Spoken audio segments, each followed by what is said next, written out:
How's going, guys? Welcome to the channel. In this video we are gonna see, what if Naruto unlocked his hidden potential during the chunin exams. Huge shout out to JayTheZombie for this story.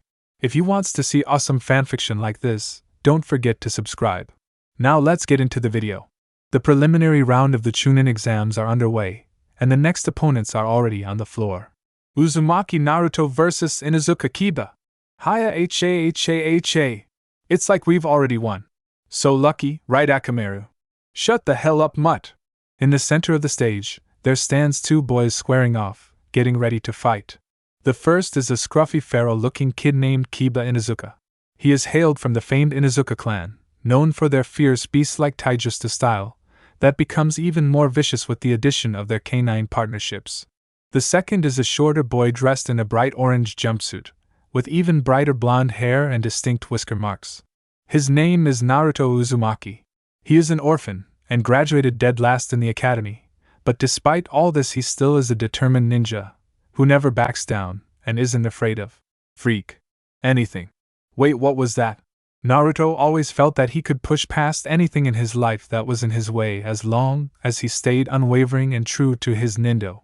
But today, Naruto had a feeling he was going to need more than that to be victorious. No one had to tell Naruto how bad off he was. He would admit himself that he sucked in a lot of ninja arts. His taijutsu was rough and chaotic, but no matter how much he practiced without a genuine teacher, something that some of the people at the academy weren't, to point out his flaws and correct his stances, he couldn't improve on that point much. His genjutsu was basically hopeless, because no matter how good his control became, his chakra was too large and dense to do anything worthwhile. His ninjutsu was non-existent other than the academy required ones and the Kagebushin, and that's only barely true since he couldn't make a regular clone to save his life. His chakra control was terrible because of his stupidly large supply. Any exercise he did to help with that weren't producing any noticeable results. Naruto would go to the library to learn more things, but the selection of things a genin can read is low, plus he wasn't the biggest fan of books. The only thing Naruto really had going for him was his physical condition, but without a speed-focused training regimen, all he really gains from working out is durability, stamina, and power, which he already had a high amount of. That, combined with any unorthodox plans he came up with, was really the only way he got ahead in any fight he got in. Today was different though. The usual fountain of endless energy felt more like a stream that was fizzling up, and his chakra control always felt out of control, but now it felt like it was unable to be handled at all. Naruto had a pretty good idea that it was that snake freak seal that was messing up the little he did have going for him. Naruto was already tired from the forest of death as well, to the point where he didn't think he could even outlast Shikamaru in a fight. Naruto could forget about keeping up with Kiba, who always was right behind him and being the most energetic in the academy. Naruto knew he should have fixed his underwhelming skillets sooner, but he didn't have a lot of time to do anything before his sensei put his team in these dumbass exams. He thought he plenty of time to fix his problems after the disaster which was his last C rank. But not only was he wrong, he was dead wrong. Only a couple weeks after Wave and they are signed up for the chunin exams. Naruto vowed to stop procrastinating and take his training more serious after this. Hopefully he wouldn't have to wait to get out of the hospital first. Up in the stands, "Naruto! You better not lose to him!" yelled Sakura. "Let's see how much you improved," thought Kakashi. "Naruto, mused Kurenai. "Sorry Kakashi, but he can't beat Kiba." "That Naruto could never beat Kiba," said Ino. Hinata was conflicted about whether to cheer for her crush or her teammate. Most of the crowd felt that they already knew what the results were going to be, and they weren't going to be in favor for the blonde ninja. On the floor, "Hey Akamaru, stay out of this. I won't need you to defeat this idiot," boasted Kiba. "Don't get cocky," yelled Naruto. The decision by Kiba to not include Akamaru should have made Naruto's confidence sour, and if his only problem was his chakra and energy, it would have, but unfortunately it's not. Ever since the fight between his clones and the AIM team, Naruto has been feeling weird. His movements were strange, and his coordination different. It's like something unconsciously about his body was out of whack, but Naruto had no clue what it was. Naruto was sure of one thing though. It was something he could have done without during this fight. "I'll be nice, and end this in one punch," proclaimed the Inuzuka. "TCH. Hate Gecko," the proctor for the preliminary rounds, put one of his hands up. You may begin. The match was on. Don't get too comfy, Naruto. This will be over before you know it, Kiba said. Then he got in a crouch on all fours. Imitation beast ninja art, 4 legs technique.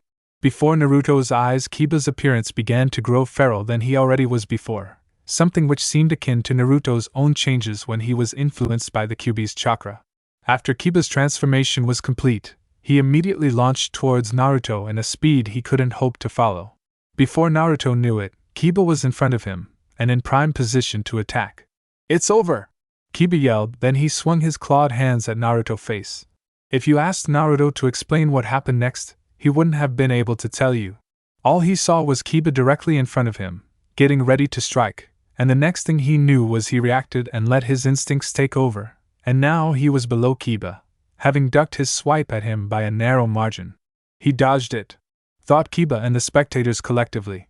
Naruto, deciding that it would be best to just go with what feels right, went with the flow, and quickly uppercut Kiba in his jaw. Naruto then, taking advantage of the Kiba's helpless state in the air, jumped up and landed a spinning kick into his stomach, launching his opponent back to the other side of the floor. Needless to say, everyone was stunned, and none more than Naruto himself. Up in the stands, "How the hell did Naruto do that? It must be a trick," said Ino. "Please, just because your teammates are lacking, don't think that applies to all of us," Sakura shot back. Sure, Naruto was annoying to Sakura at times, but he was still her teammate, and they went through a lot together. She would gladly root for him over anybody that wasn't on her team. Hell yeah, Naruto, make him eat dirt! He has definitely improved way past what I would have expected, thought Kakashi. I shouldn't be surprised though, experience is the best teacher a ninja can have. What the hell? Did that lazy ass actually turn out to be a good teacher? Wondered Kurenai. Whatever, it hardly matters. Once Kiba and Akamaru get serious, Naruto is done for. The rest of the audience shared a look of shock or interest. It seems this match would play out differently than anyone had thought. On the floor, Naruto was just as amazed as everyone else.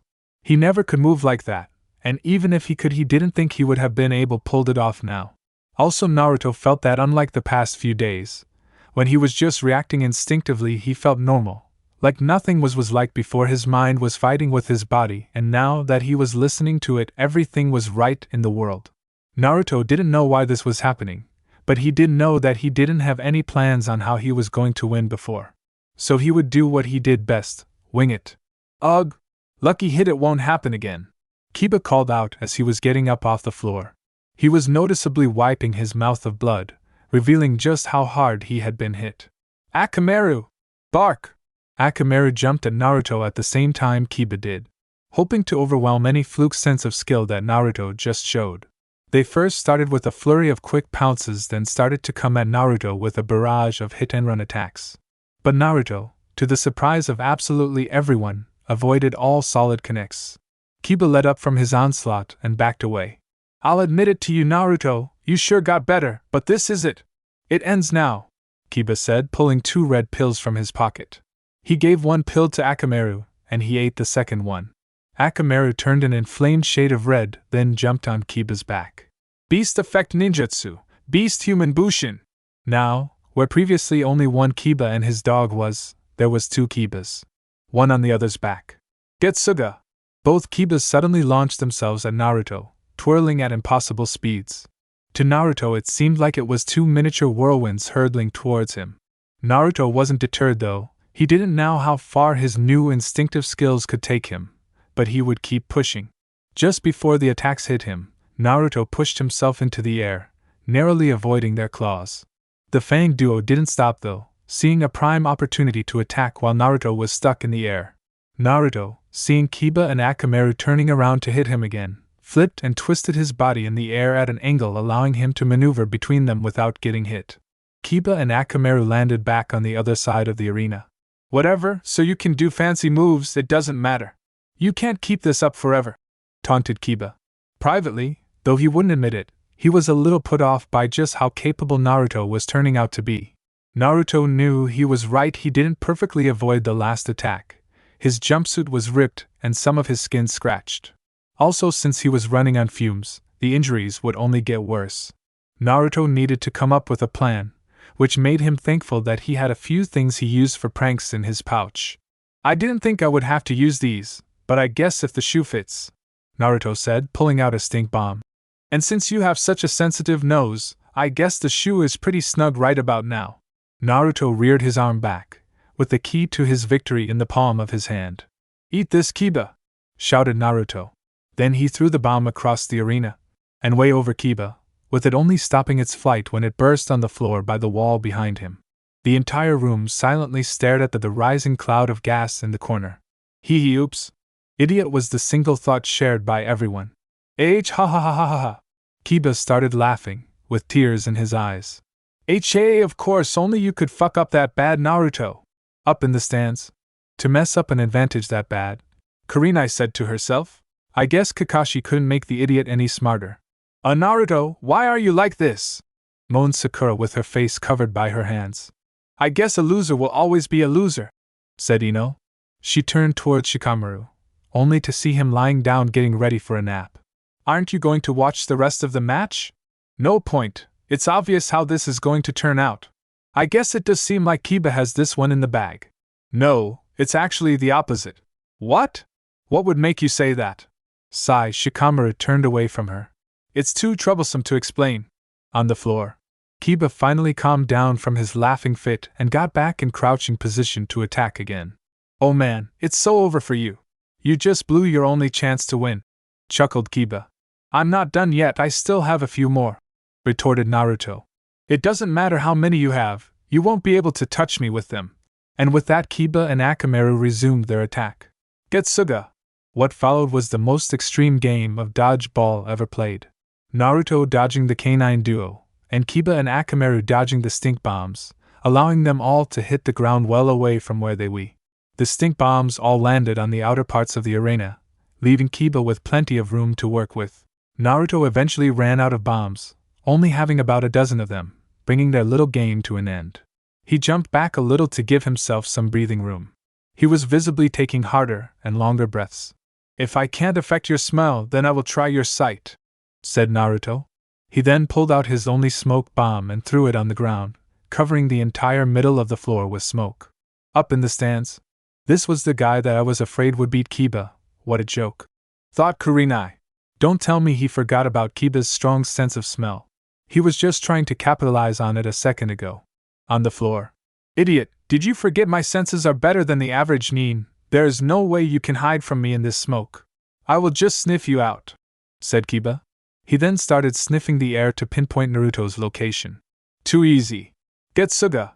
Kiba launched in the smoke with Akamaru in the direction of Naruto, and got a direct hit. After scoring a couple more blows, they tossed him up in the air, then drilled his body back into the earth, leaving a slight indent into it. As the smoke started to clear up, all that anyone could see was Naruto seemingly unconscious at the bottom of a small crater. Proctor, call the match. He won't be getting up anytime soon, said Kiba. Hate examined Naruto's body for a few seconds, then he put his hands up. Winner by knockout dash. Over here, mutt boy! Cried Naruto, appearing out of nowhere. But before Kiba could turn and look at him, Naruto slid underneath him and kicked his feet off the ground, just as the body in the crater puffed into smoke. NA dash. Then another Naruto appeared, and kicked Kiba away while he was in mid-fall. Are you dash? Then two more appeared where Kiba was thrown, and kicked hip upwards. 2. Finally a final Naruto came and jumped above Kiba, and delivered a spinning axe kick to his head, sending Kiba shooting towards the ground. Uzumaki Rendan!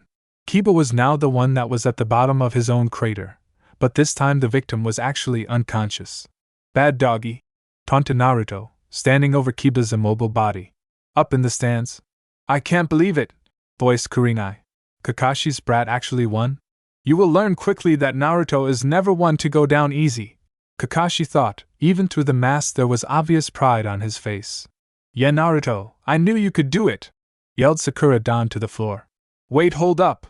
I don't get it. Kiba should have been able to smell out Naruto, right? The smoke shouldn't have blocked his nose. If it could, then he would have known earlier, questioned Ino. Sigh, that was what I was trying to say earlier. Naruto didn't miss his throw with his stink bombs, not the first or any of the ones after.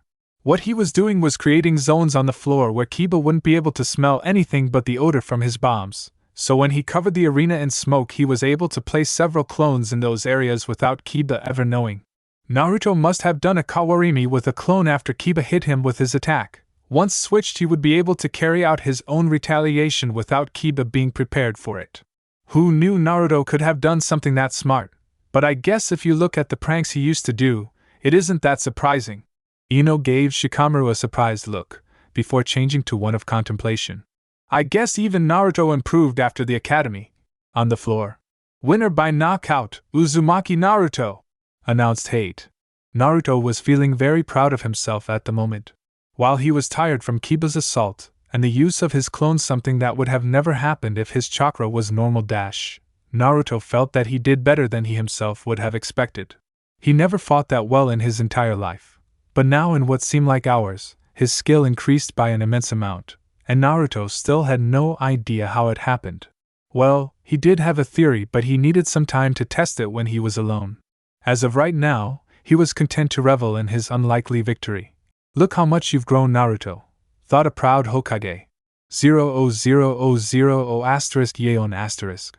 Naruto sat up in his bed after a long, pleasurable, deserving rest the day after the preliminary exams ended. He got up and started his morning routine so he could head out to a training ground. He had to get started preparing for the third stage ASAP. He took a shower, brushed his teeth, washed his face, and ate some ramen. He then changed into loose white shorts, a black t-shirt with a spiral, and black ninja sandals. Then he gathered up all his tools and jumped out of the window. Doors are for squares. Naruto decided to stick true with his promise, and got started on training even before he approached Kakashi-sensei to ask about him training him. Naruto was going to train himself into the dirt, as well as the training he would receive from his teacher, just so he doesn't waste any time that could be spent otherwise honing his admittedly lackluster skills. Another reason Naruto decided to go to the training ground first was so that he could test out his theory on how he improved so quickly in the second stage of the exams. Naruto knew he would have a long road in front of him, especially since he would have to face Neji Hyuga in his first match. That was a fight he wasn't planning on losing, especially after what the bastard did to Hinata, his own cousin. Naruto would be the first to tell you he was lucky in the prelims. With the exception of Ino, Sakura, and that random guy Sasuke faced, if he had to fight anyone else, Naruto was pretty sure he would have lost, even with his newfound skills. Luckily he got Kiba, a taijutsu user / the only skill Naruto was proficient in. Fortunately he now has an entire month to train before his match with the Rookie of the Year. Naruto finally arrived at his destination, Training Ground 9. A place not too many people really came to because of how close it was to the Forest of Death. In fact, you could actually see Training Ground 44 looming in the background. Naruto knew about this place from his younger days, when he used to find places to hide from the stares of the villagers, and later on because of his pranks, the ANBU. It was a wide, grassy clearing that had a stream running through it. The grounds are also surrounded by trees you would commonly find around Konoha. Naruto walked up to the stream, and thought that it would be the perfect place to start his training, but first. Kagebushin no Jutsu! Poof! His theory. Out of the smoke appeared one perfect clone of Naruto. Okay, I want you to go down the stream and see where it ends up. Naruto commanded his clone. Geez, there was no need to tell me, idiot, responded the clone, and with that it ran off. God damn it, why am I so annoying as a clone? After a couple minutes of standing there, Naruto suddenly jumped up. Stupid ass clone! How the hell did you not an entire waterfall before you fell off the cliff? You should have at least heard it, yelled Naruto. It was only after a few seconds of fuming did he realize what had just happened. Yes! It worked, and even better than Naruto thought it would. He, at first, just assumed that he would just get a vague feeling or some kind of intuition, but nope, he actually gets the entire experience. Naruto was salivating just thinking of all the ways he could train using this, but had to stop when he remembered he had another problem. Kagebushin no Jutsu! Poof. Shit, big problem. He could only make 100 clones before he became swamped. For comparison, when he first learned the jutsu, he could easily make 1,000 clones without being close to tired. Sadly, there was nothing he could do about his dilemma at the moment, so there was no sense of crying about it now. He could just get started, then go and ask his sensei later if he knew how to remove this dumb seal. At the moment though, he only had to figure out what he could work on right there. Naruto didn't think he could work on his control until he had the seal removed, so that was out. He didn't even know where to start when it came to jutsu, so that's out as well. It seems he would just have to improve on what he knows, and hopefully try to incorporate other things later. Okay, I want 60 clones to break off and go over there. Once there I want 40 of you to pair off and fight with each other, then I want the rest of the 20 clones to pick a fight to watch. That should give us different perspectives on the way we fight. I want the last 40 clones I didn't mention to work on their shuriken and kunai proficiency. Alright. After the clones left to do whatever they were doing, Naruto decided to work on his physical body by running and doing some exercises. Nothing too hard though, he didn't know what awesome plans his sensei had for him. After the hour was up, Naruto figured he did enough for the day and left his clones to do whatever they were doing, while he searched for Kakashi-sensei. On his way back to the village, he realized that he probably would be too busy training to do anything else in the next month. So Naruto decided to get some things he was planning to get done out of the way first. 0000 Naruto's first stop was the village's local flower shop. Welcome to Yamano, it's just you. Also known as Yamanaka Flowers, where Ino is known to work at from time to time. And what's that supposed to mean? Naruto deadpanned. Oh, nothing. Waved off Ino. I think you made a wrong turn, Naruto. Ichiraku's is a couple streets over. I actually meant to come here, said Naruto. Though if had known you were here I probably would have came later. Well, if I had known you were coming around, then I probably wouldn't have been. Ino responded lightly. What are you here for anyway, Naruto? I didn't take you for a guy who likes flowers. I also doubt you can even take care of any. I have several plants at home that I take care of. Plus they're all healthy. Really, I'm surprised. Even if I'm sure you dug them all up from the ground somewhere. What difference does that make? Naruto responded, pointing his finger at Ino. The difference, you idiot, is that flowers need a lot more attention than whatever you're giving your dirt and weeds at home. She chided Naruto. I don't want to sell you something that's just going to die in the morning because you don't know how to take care of it. Dirt and weeds, growled Naruto in his head. If he had time he probably would have responded to Ino's statement in a way that would have guaranteed that he would get kicked out of the store. Instead, he calmed down and responded to her nicely. They actually aren't for me. I'm visiting Hinata and we're going to give it to her. Hinata? Oh, how cute! Ino fake gushed. It only took her getting put in the hospital for you to get the message. She then put on a questioning look. Maybe it would have been good if Sasuke was there for my dash. Am I supposed to be following along with what you're talking out?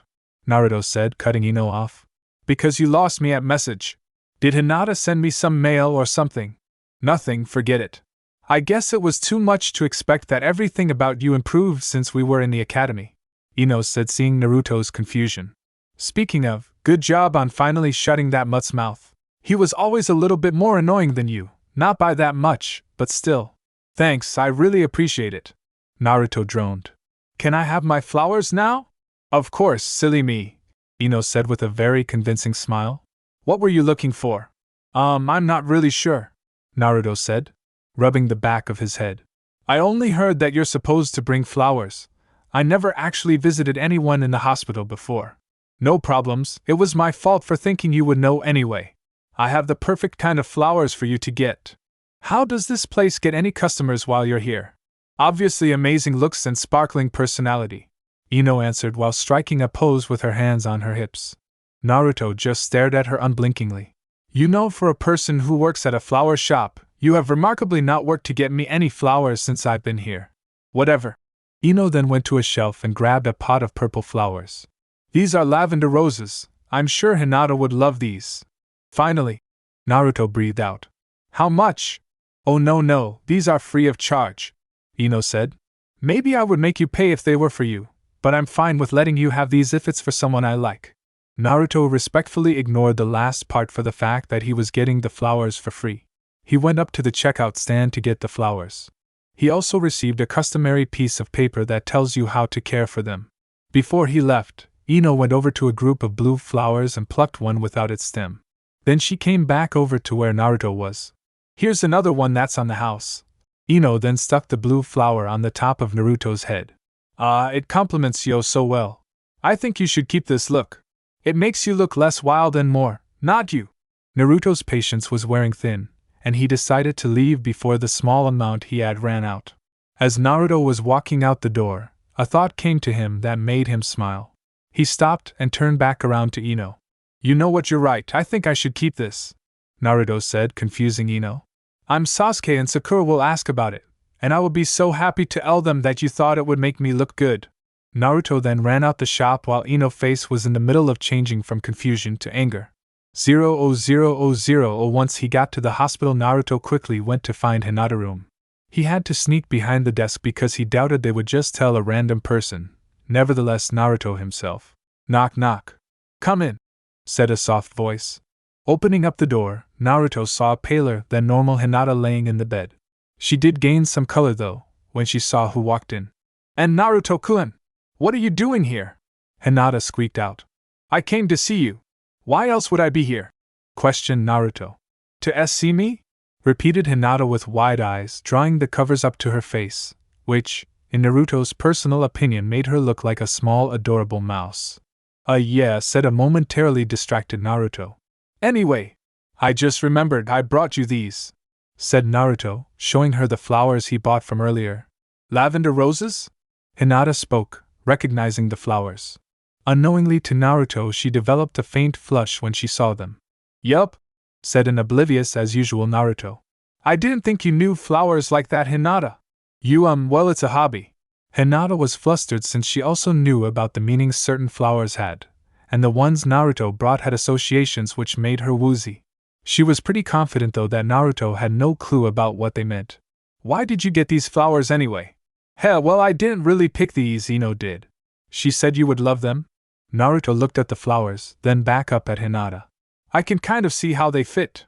Purple kinda matches you. Ino, of course, Hinata thought in her mind. She wasn't surprised the Yamanaka would do something like this. She still liked the flowers though, and appreciated who they came from even more. Thanks, I love them, she told Naruto with a soft smile. Don't sweat it, Naruto said, grinning. Oh, and don't worry, I'll make sure I beat that bastard Neji into the ground for you. Naruto. Hinata was conflicted. She didn't want to see either Naruto or Neji hurt. Even despite how her cousin treats her, she knew about what he went through and the pain he feels. Unfortunately, she didn't think she could say anything to neither boys to get them to go easier on the other. She smiled at Naruto. Good luck. Thanks, Naruto said with a wide self-assured smile. Then he pointed his thumb at himself and gave a more fierce grin. But I don't need any luck. If she had to choose though, then Hinata hoped Naruto won. 00000. Pumped up Naruto was walking through the hallways of the hospital when he saw the exact person he was going to look for in the main lobby. How lucky. Kakashi-sensei, I have a favor to A-. Save it, Naruto. I already know what you are going to ask and the answer is no, interrupted Kakashi. How unlucky. Why not? Because I already planned to train Sasuke, explained Kakashi. But don't worry, I found you a teacher, he said, pointing to the other side of the room. Naruto turned around in the direction he was pointing and saw Closet Perv, looking at him with the same disgust in his eyes as always. Naruto-san, I have accepted to be your teacher for the month, and I will beat out all that foolishness out of you that you call skill, Ebisu said with a touch of unkindness. Come on, Kakashi-sensei, can't you find anyone else to teach me other than this pervert? Besides, I beat him once already, complained Naruto. Pervert? Kakashi said in a question tone. But before Naruto could answer, Ebisu clamped his hands over Naruto's mouth and started pulling him away. Nothing. He is delusional. You will have your student back, properly taught, by the end of the month. And with that he pulled Naruto away. 00000. Why did you bring me to the hot springs? What can we learn in here? Asked Naruto. The basics. It is clear you need a clear review on everything that you were already supposed to know, said Ebisu. Yeah, whatever, mumbled Naruto. Naruto had a bad feeling that he would be getting most of his training done on his own time. Now first, take off your clothes. What? I knew you were a creep, but not in this type of way, accused Naruto, pointing his finger at his sensei. No, not like that. In the exercise that you are about to do, you will be around water, and unless you want your clothes to get wet, you should take them off, said Ebisu, trying to justify himself. Fine, I'll do it, but I'm watching you. Naruto then took everything off except for his underwear. Now what? Now you watch me, Ebisu instructed, walking towards then on top of the water. This is a more advanced version of the tree walking chakra control exercise, an essential tool needed for many missions outside the village. Naruto didn't disagree. The ability to walk on water would have been useful during the mission to the Land of Waves. He was a little hesitant to try it though. The seal Orochimaru put on him was still making his chakra weird, but maybe he might be able to at least pull this off. Later. Splash. Naruto jumped out of the scorching hot water, for what seemed like the 100th time today. Ah! Shit! Cursed Naruto, landing back on solid ground. Listen to me, you four-eyed creep! I am trying to tell you I can't do this exercise with the way I am right now. Exactly! That is why I am making you do this repeatedly. The way you are right now is pitiful. I will be sure to correct that. At least let me do it over regular water. Why the hell do I have to do it here? Inspiration, said Ebisu simply. Grrr, growled out Naruto, ready to kill the black-clad man. Giggle. Both teacher and student stopped at the sudden noise. Giggle, giggle. They turned toward the source of the perverse sounds, and found a tall man with long spiky white hair, and red lines running down his face peeking on the woman's section of the bathhouse. He was dressed in a dark green kimono with matching pants, a red haori, and wooden sandals. The man also had a horned forehead protector with the kanji oil on it. Ebisu bristled that anyone would have the audacity to do something like that in his village and marched up to the man. Excuse me, sir, Ebisu said, grabbing his shoulder. What do I dash? Out of nowhere a frog came and wrapped its tongue around Ebisu and slammed him into the ground, knocking him out cold. Naruto looked upon the scene with his mouth open for a few moments before he recovered. Hey! You damn pervert! Called Naruto, from a safe distance of course. Hey! What do you want, idiot?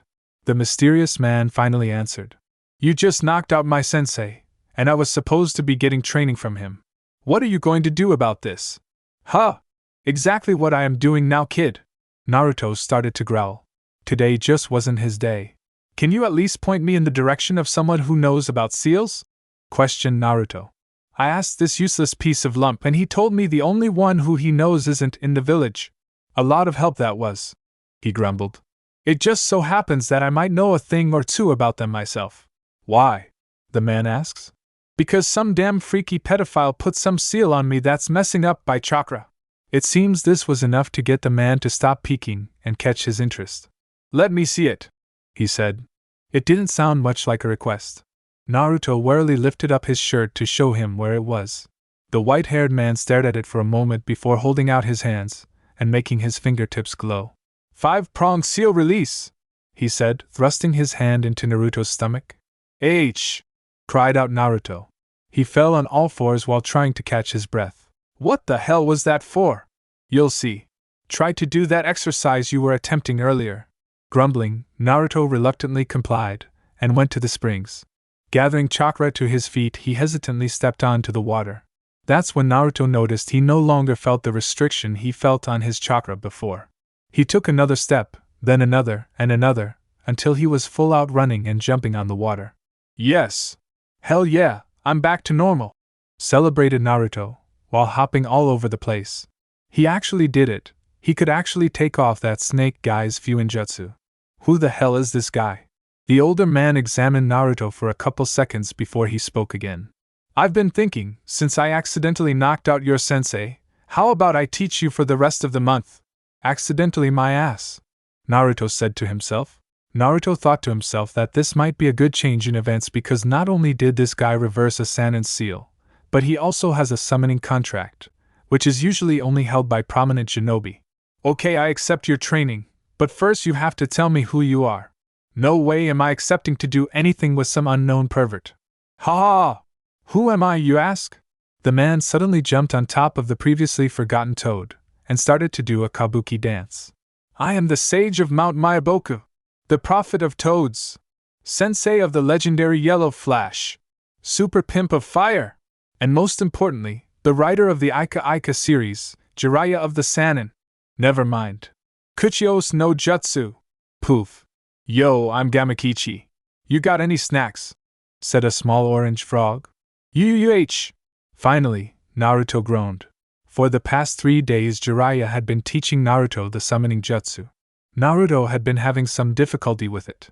His chakra control, or more aptly his lack of it, didn't leave him with the ability to concentrate and direct his chakra that much. The feat would have taken much longer than 3 days if Naruto didn't have his clones training as well. /flashback/ The moment Naruto left the pervert the first day, he rushed to Training Ground 9 to make more clones. Once he got there, he dispelled all the previously working clones, which caused a brief moment of confusion with all the images flashing through his head. Naruto shook his head and made a cross shape with his fingers. Kagebushin no Jutsu! Poof! Hell yeah! Naruto managed to make 2,000 clones this time, and he still had chakra to spare. Naruto didn't want to get close to his maximum amount, because he still had to operate during the day, and he might need his chakra for something. Naruto examined his copies for a moment, pondering what to do with them. Okay. I want the same groups as last time but 10 times the amount. For the 1,000 left over, I want you to work on chakra control by grabbing leaves and sitting on water or tree branches and doing the leaf concentration exercise. Oh, and those on the branches, I want you to be sitting on the bottom of it. Alright, let's go! The crowd of blondes just mumbled their agreements and left, some not saying anything at all. Bastards, at least show some enthusiasm, Naruto said, with a tick mark. Naruto then started to work on his physical body, doing a more extreme version of what he did that morning. After a few hours, Naruto stopped, finally reaching his limit. If I keep this up, I should be able to refine my strength and skills, but I won't be able to do anything new, mused Naruto. Suddenly getting an idea where to start, Naruto raced off towards the village. 000. It was a slow day for Ishii Higurashi at his weapons shop, and he was occupying his time by sharpening a few of the blades he had. He was about to move on to a dulled kunai, when he heard the bell that was connected to the door chime. He swiftly cleaned up his area, and made his way to the front. Hello? Welcome to Higurashi's Tools, how can I help you? He said, looking down at short blonde-haired kid about his daughter's age. Naruto didn't know what to think when he saw the huge man coming towards him, lumbering out the back, but he just hoped he didn't dislike him like in some of the other stores. Naruto never attempted to try to come inside this shop before, because usually when owners kick him out, they do it by throwing whatever is near them at him. That didn't sound like the best situation to end up in at a store full of deadly ninja weapons. Naruto only risked it today because he was just a shadow clone, and the original was nowhere near there. Thankfully, the man who came and greeted him showed no ill will on his face, causing the clone to breathe a big sigh of relief. Hello, sir. I was actually looking to restock all my supplies, and asked to see if you carried any small weights that could be put on you ankles and arms? Naruto responded. Well, first let's get your first order, then we can deal with whatever you are asking for later, said Ishii. Ishii then proceeded with getting everything Naruto asked for to replace his regular tools, shuriken, kunai, sealing scrolls, ninja wire, etc. After everything was packed up, and ready to be rung up, did they decide to continue their conversation. Before that though, clone Naruto wanted to ask about something he saw. Excuse me, sir, what are those blank pieces of paper that you have in the display case there? Asked the clone. Those? Oh, they're just chakra papers, and although they look normal, they cost a lot more than you would expect. And Naruto had to agree with him. It was too much for him to just get on a whim. He had to ask the boss about it before anything else. Okay, thanks. I wanted to ask earlier if you had any weights that could be put on a band or something? Questioned the clone. Yeah, sure, we have plenty of those, and they already come with bands of different colors. Tell me what weight you're looking for, and I'll bring them, said Ishii. I think I'll start with 2 50-pound weights in black bands, and 2 100-pound weight bands that are also in black, ordered Naruto. Sure thing, kid. Ishii went around the shop and started gathering the weights needed. Once he had them, he brought them to the front to be paid for. Anything else? Nah, dash. Almost declined Naruto, before he suddenly got a dazed look in his eyes. Naruto was in that state for only a second, before he snapped back to reality. Actually, I would like to see the chakra papers. 000. A little earlier, way across town, the original Naruto was running towards the library. The library was split into 3 parts, and each one had different requirements to get into. The first part was the civilian section, and it was open to all citizens of the Leaf. The second part was the normal shinobi section. you had to be at least a genin to have access to it. The final part was the more restricted shinobi section, and you had to be chunin and above to read anything in it. Naruto knew most of what he would be looking for would be in the last section, but that wasn't a problem for him.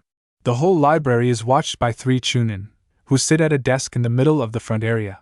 For Naruto, who has painted the Hokage monument in broad daylight and sneaked into the Hokage's office, this was basically nothing. Naruto was scanning all the shelves for anything of interest, and whatever caught his eyes he threw on a table. He already amassed some books on elemental affinity, DA rank jutsus, chakra control exercises, and basic sealing. He had an interest in sealing because of obvious impact they have had on his life. Once he had all the books he wanted, he took a bunch of empty scrolls out his pocket and started the next step.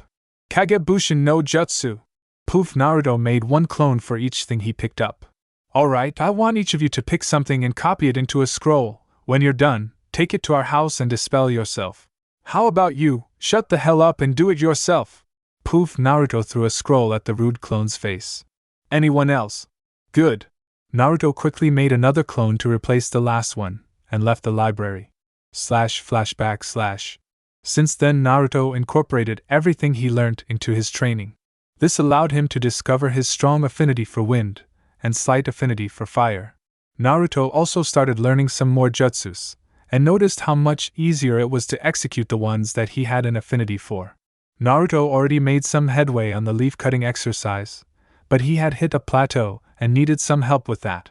Strangely enough, the exercises for fire affinity were easier than the ones for wind. Naruto also started wearing the weighted bands once he got them, and also added more running to his set of physical workouts to do in the morning. All this and what he was doing before is what Naruto's clones have been working on every day while Naruto was training with Jiraiya. The first thing Jiraiya did was let Naruto sign the Toad summoning contract. After Naruto did that, he was told to try to summon any size toad he could. Unsurprisingly for Jiraiya, Naruto could only summon tadpoles, and quickly worked himself into exhaustion trying to do more. When that happened, most of the times Naruto would be taught tactics and strategies, while whenever Jiraiya wasn't out doing research. Jiraiya knew that summoning would take a lot out of Naruto, so he didn't want to start any more training until he was finished with that. Shockingly enough to him though, Naruto was able to summon a toad in 3 days, because of his liberal use of shadow clones, something which Jiraiya never ran into before. Alright kid, you did a good job, but at the rate you are going now, you are never going to summon the boss, said the Toad Sage. Jiraiya was bluffing. He fully believed that by the end of the month, Naruto would have a good shot at being able to finally get it, but he wanted to move on to other stuff. So we are going to try something different. What do you mean, pervy sage? Wondered Naruto. Listen up, have you ever felt that you had 2 kinds of chakra in you? Naruto knew exactly what Jiraiya was talking about. The red chakra that seems to comes out of nowhere. He remembers using it during his fight with Haku, as well as when he faced the snake freak. It made him way stronger, so strong he could stop a giant. Felt weird, more thicker, and more powerful than his regular chakra, also more wild. Naruto already had a good idea what it was. You mean the Kyuubi's chakra? Jiraiya looked shocked for a moment, before answering. Yeah, that's exactly what it is. I guess you are smarter than you look. An indignant Naruto was about to complain, but the Sannin kept talking. I know that you have used the power before, but calling upon it consciously is different. If you are able to learn how to do that, you will always have something up your sleeves for when things go left. Yeah, I guess I yak. Naruto didn't get to finish because Jiraiya suddenly punched him in his gut hard, rendering him unconscious. If he can only bring up the Kyuubi's chakra when under distress or when in extreme danger, the only way for him to learn how to do it actively is for him to remember how it feels, concluded Jiraiya. Forgive me, Minato, for what I am about to do. He then picked up Naruto and started walking away. 0:00 while later Naruto woke up on the floor, rubbing his groggy eyes. What just happened? Groaned Naruto, not noticing the white-haired man standing in front of him. We end your training today. If you don't complete it, you die, Jiraiya said. He then pushed Naruto's forehead with one finger, sending him backwards, down a slope that was covered by plants. Whoa! Naruto was rolling through the bushes now, getting many scratches along the way. The slope finally ended, sending Naruto sliding out of the shrubbery. Unfortunately, the ground ended there too, so he fell out of the bushes and into a giant deep chasm. Egg? Naruto was disoriented before, so he didn't really process what was happening, but after he started falling he was wide awake. Aware enough to know what was happening and also who caused it, if his curses towards a certain pervert are any indication. Naruto was about to try catching himself on the walls using his chakra, but then he saw how spiky and wet they were and figured that would be a terrible idea. He would have tried to summon a toad, or even some clones, but he was all juiced out from training. That fucking bastard. If I survive this, I am going to kill that pervert. Damn. Naruto didn't know how he would survive this. After all the close calls Naruto had, he finally gets done in by his teacher. Hell no! I don't care if I am out of energy, I'm not going to die here, proclaimed Naruto. He then bit his finger and did the seals for the summoning jutsu. Naruto started trying to push whatever chakra he had left, closing his eyes from the strain. All of a sudden he didn't feel the wind whipping past his face, or the sensation of falling. Naruto opened his eyes and found himself in a dark, murky sewer. When he looked around, he realized it was more of a flooded building or industrial factory than a sewer. Naruto felt a familiar feeling in his gut pulling him towards the direction of one of the doorways. Naruto followed this feeling through halls and turns, until he came upon a large chamber that had a giant gate with a seal on the middle of it. So my esteemed warden finally comes to visit me. A deep rumbling voice sounded from behind the gate, pulsing the water out to the direction of Naruto. Naruto knew immediately what it was. Kyuubi? No, it's the other giant being in your stomach, the now identified Kyuubi sarcastically said. Naruto developed a tick mark after that remark, and lost some of the reservations he might have gained from the fact he was facing such a massive beast. Shut the hell up, furball. Why did you bring me here anyway? 'Cause your dumb ass was about to get us killed, grumbled out the Kyuubi. 1. I wasn't about to do anything, I was thrown off a cliff. 2. What do you mean us? Oh. Hey. I get it now, Naruto said, finally thinking about what the Biju said. If I die, you die, huh? Naruto sat there and pondered for a while, before nodding his head to something he apparently figured out. Well, I guess that means only one thing dash. The Kyuubi, thinking he knew the depths of all humans, thought that he had Naruto pinned too. Like any other mortal, he would seek to have the Kyuubi under his thumb, and use his power for his own purpose. The Kyuubi would rather die than be under someone's control again. Luckily it turned out that his container was one step ahead of him and got himself thrown off a cliff.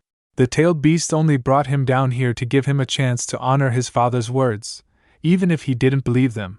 But it seems this human is just as he thought. Now that he found out the lack of control the Biju actually has over him, he will seek to put the Kyuubi in submission. We'll be working together from here on out, declared Naruto. What? Thought the Kyuubi, eyes wide. There is no way he heard that right. What did you say, kid? I said that we are partners. I don't want to die, and I am pretty sure you don't want to die. So if our lives depend on protecting my body, it is better for us to work together than to be against each other, Naruto clarified. Plus, I would rather have a good relationship with the big-ass fox that's living inside of my body. Grr! That makes no sense. I attacked your village. I am the reason you have no parents. I am the reason everyone despises you. Why would you try to help me? What makes you so sure that I won't just kill you, then go back and destroy your village? Naruto, completely misunderstanding the part about his parents, confidently responded. Because I get it. All I have been told all my life is that you're a monster. The same thing was said about me. I know that sometimes the people that are despised the most don't really deserve it. I think it would be better to hold my reservations about you until I see you actually did something wrong. And if it turns out everything everyone said about you is true, and you are just a big, evil fox, Naruto grinned at him, then I'll find a way to finish what the fourth Hokage started myself. Naruto finished with a determined smirk. The Kyuubi was quiet for a moment, before he started chuckling. I guess you're not as stupid as I thought, though you are still missing a few marbles for even thinking about threatening me. Heh, I never said it would be easy, Naruto said. But I never back down from anything. Yeah, whatever, puffed out Kurama. I'll allow some access to my chakra, so you downy end up as a bloody smear. Gee, thanks for ball. With that, you have overstayed your welcome, growled out the Kyuubi. Also open up a history book sometime. The fourth Hokage didn't start anything. Huh! Naruto's eyes snapped open, and he found himself once again falling down the chasm. Naruto wasn't scared this time though. He could feel chakra running through him that didn't belong to him, but was his at the same time. He pushed the chakra towards his still outstretched hand, knowing it would be more than enough than what he needed. Summoning just to. Poof. Huh, what? Where the hell am I? Jiraiya! Naruto was now standing on top of a humongous toad dressed in what seemed to be a Yakuza uniform. Hey, who's that on my head? The toad called out. Naruto ran down to the summoned's nose so it could see him. I was Naruto Uzumaki, your new summoner, answered Naruto. The toad laughed. There's no way a shrimp like you could summon me. Ha! Naruto was starting to get pissed off. I was the one who summoned you, you piece of shit toad. The summoned stopped laughing and looked at Naruto for a long time, before seemingly confirming something. Alright then, I guess I could make you my underling. Alright, said Naruto, not really knowing what was happening. Underling? Is that how all summoning contracts work? Now, to initiate someone into the family, I would usually see if they can hold their sake good enough to impress me. But since you are probably too young for that, I have to come up with something new. The toad sat there for a moment. How about this? You get on my back, then I try to shake you off. If you can stay until sunset, then you can join the family. Naruto didn't like the sound of that. The only way he could stay on long enough was for him to use chakra, and therein lies the problem. He couldn't use Kurama's chakra because he couldn't control it. He also couldn't use his, because that was just starting to replenish and was still at a low amount. Naruto was just about to humbly beg for the first test, when the toad suddenly shot out of the chasm. Alright, let's see if you got what it takes, the giant amphibian said. By the way, I am the toad boss summons, Gamabunta, and don't you forget it, runt. And with that he started jumping and flailing around, trying to shake Naruto off. Naruto was hanging for dear life on the back of Gamabunta, turning greener and greener every passing moment. Naruto didn't think he would be able to survive until the end of this test, much less hang on for the entire time, but he isn't Naruto Uzumaki for nothing. The one thing he never does is gives up. Boing boing. Naruto never questioned his Nindo so hard in his life. Ugh, I'm never going to forgive that damn pervert. Boing. 000 Naruto woke up hours later to a white ceiling. Groaning, he sat up and looked around, and recognized the place he was currently at as the hospital. Naruto felt a presence next to him, and turned to meet a pair of black eyes, staring right back at him. So, you're finally awake, huh? Naruto looked at the rest of the body, while matching voice to a person in his head, and he realized that Shikamaru was in his room. Shikamaru? Questioned Naruto. Why are you here? I was visiting Choji, when I heard that you were in the hospital too, so I decided to visit you, the Nara responded. Naruto tried to ignore the way his chest warmed up at the thought of Shikamaru coming to see him. Naruto never really thought that he and the other genin were that close. Like Choji, I didn't really think you are the type to have girls visit him. Naruto was about to retort with his own remark, but thought about something he just noticed. Wait, Choji's still in the hospital? I didn't think his injuries were that serious. They weren't. Choji ate too much and ended up landing himself in the hospital again, Shikamaru explained with a sigh. Oh, should we figured. Naruto then noticed a fruit basket, sitting on the edge of his bed. Shikamaru, seeing where Naruto was looking, started talking. I originally brought that for Choji, but the nurse said it wasn't good for him to have anything to eat, so I thought I might as well give it to you. Gee, thanks. Deadpan Naruto, trying to ignore the warm feeling that popped up again. You know what we should do, eat this in front of Choji's face. Sigh. Let's go, I don't have anything else to do. Naruto got up and got dressed. He then grabbed the fruit basket and headed into the hallway with Shikamaru. On the way to Choji's room, Naruto got a cold feeling near his gut, and it was directing him to another part of the hospital.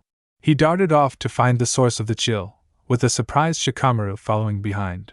Naruto, what's gotten into you? Spoke Shikamaru. I'm not sure, but if you follow me, you'll probably find out. How troublesome. Shikamaru complained, but he still followed. 000. Well, that was intense, Shikamaru said, rolling his neck. Yeah, you're telling me, responded Naruto listlessly. Shikamaru gave him a curious look but thankfully didn't say anything as they were approaching Choji's room. Shikamaru slid open the door, and was immediately verbally attacked by a feisty blonde girl. Where the hell were you? And what took you so long? And don't you know how to knock? Scolded Ino. Well, we ran into an unplanned situation with a foreign ninja, And before that I was visiting Naruto, pacified Shikamaru. Naruto? Repeated Ino with confusion. He's in the hospital? What's wrong with him? I just saw him a couple days ago and he looked fine. Shikamaru shaking his head in annoyance. Go ask him yourself, Shikamaru said. Speaking of, Choji, you mind if Naruto comes in? Shikamaru asked Choji, who was munching on some chips Ino gave him on his bed. Munch munch asterisk. That's cool. Munch munch asterisk. I don't mind, Choji affirmed. Alright Naruto, he said you can come in, called Shikamaru. Naruto opened the door and walked in while cleaning his ear with a finger. Damn Ino, I'm sure the whole building could hear you screaming. Naruto then turned to Shikamaru. I feel sorry for you, at least with Sasuke on our team. Sakura pretends that she is nice. No luck for you with Ino. Ino cracked her knuckles with her fist in her palm and smiled sweetly at Naruto. What's that supposed to mean, huh? Naruto wisely took a step back. Hee hee, oh nothing, he said with his hands up in a placating motion. Are you sure? You look like you still would like a few more days at the hospital. No, I'm perfectly fine, hey Choji. Hope you feel better. See you guys later. Bye. Naruto made a quick escape, not wanting to risk the wrath of the blonde girl. Man, he thought. There have been too many violent people in my life recently. I'm seriously considering a change in careers. Now that Naruto was away from the others, he started to think back to the meeting he had with Gaara. A person who was just like him, but also completely different. He shuddered at the thought.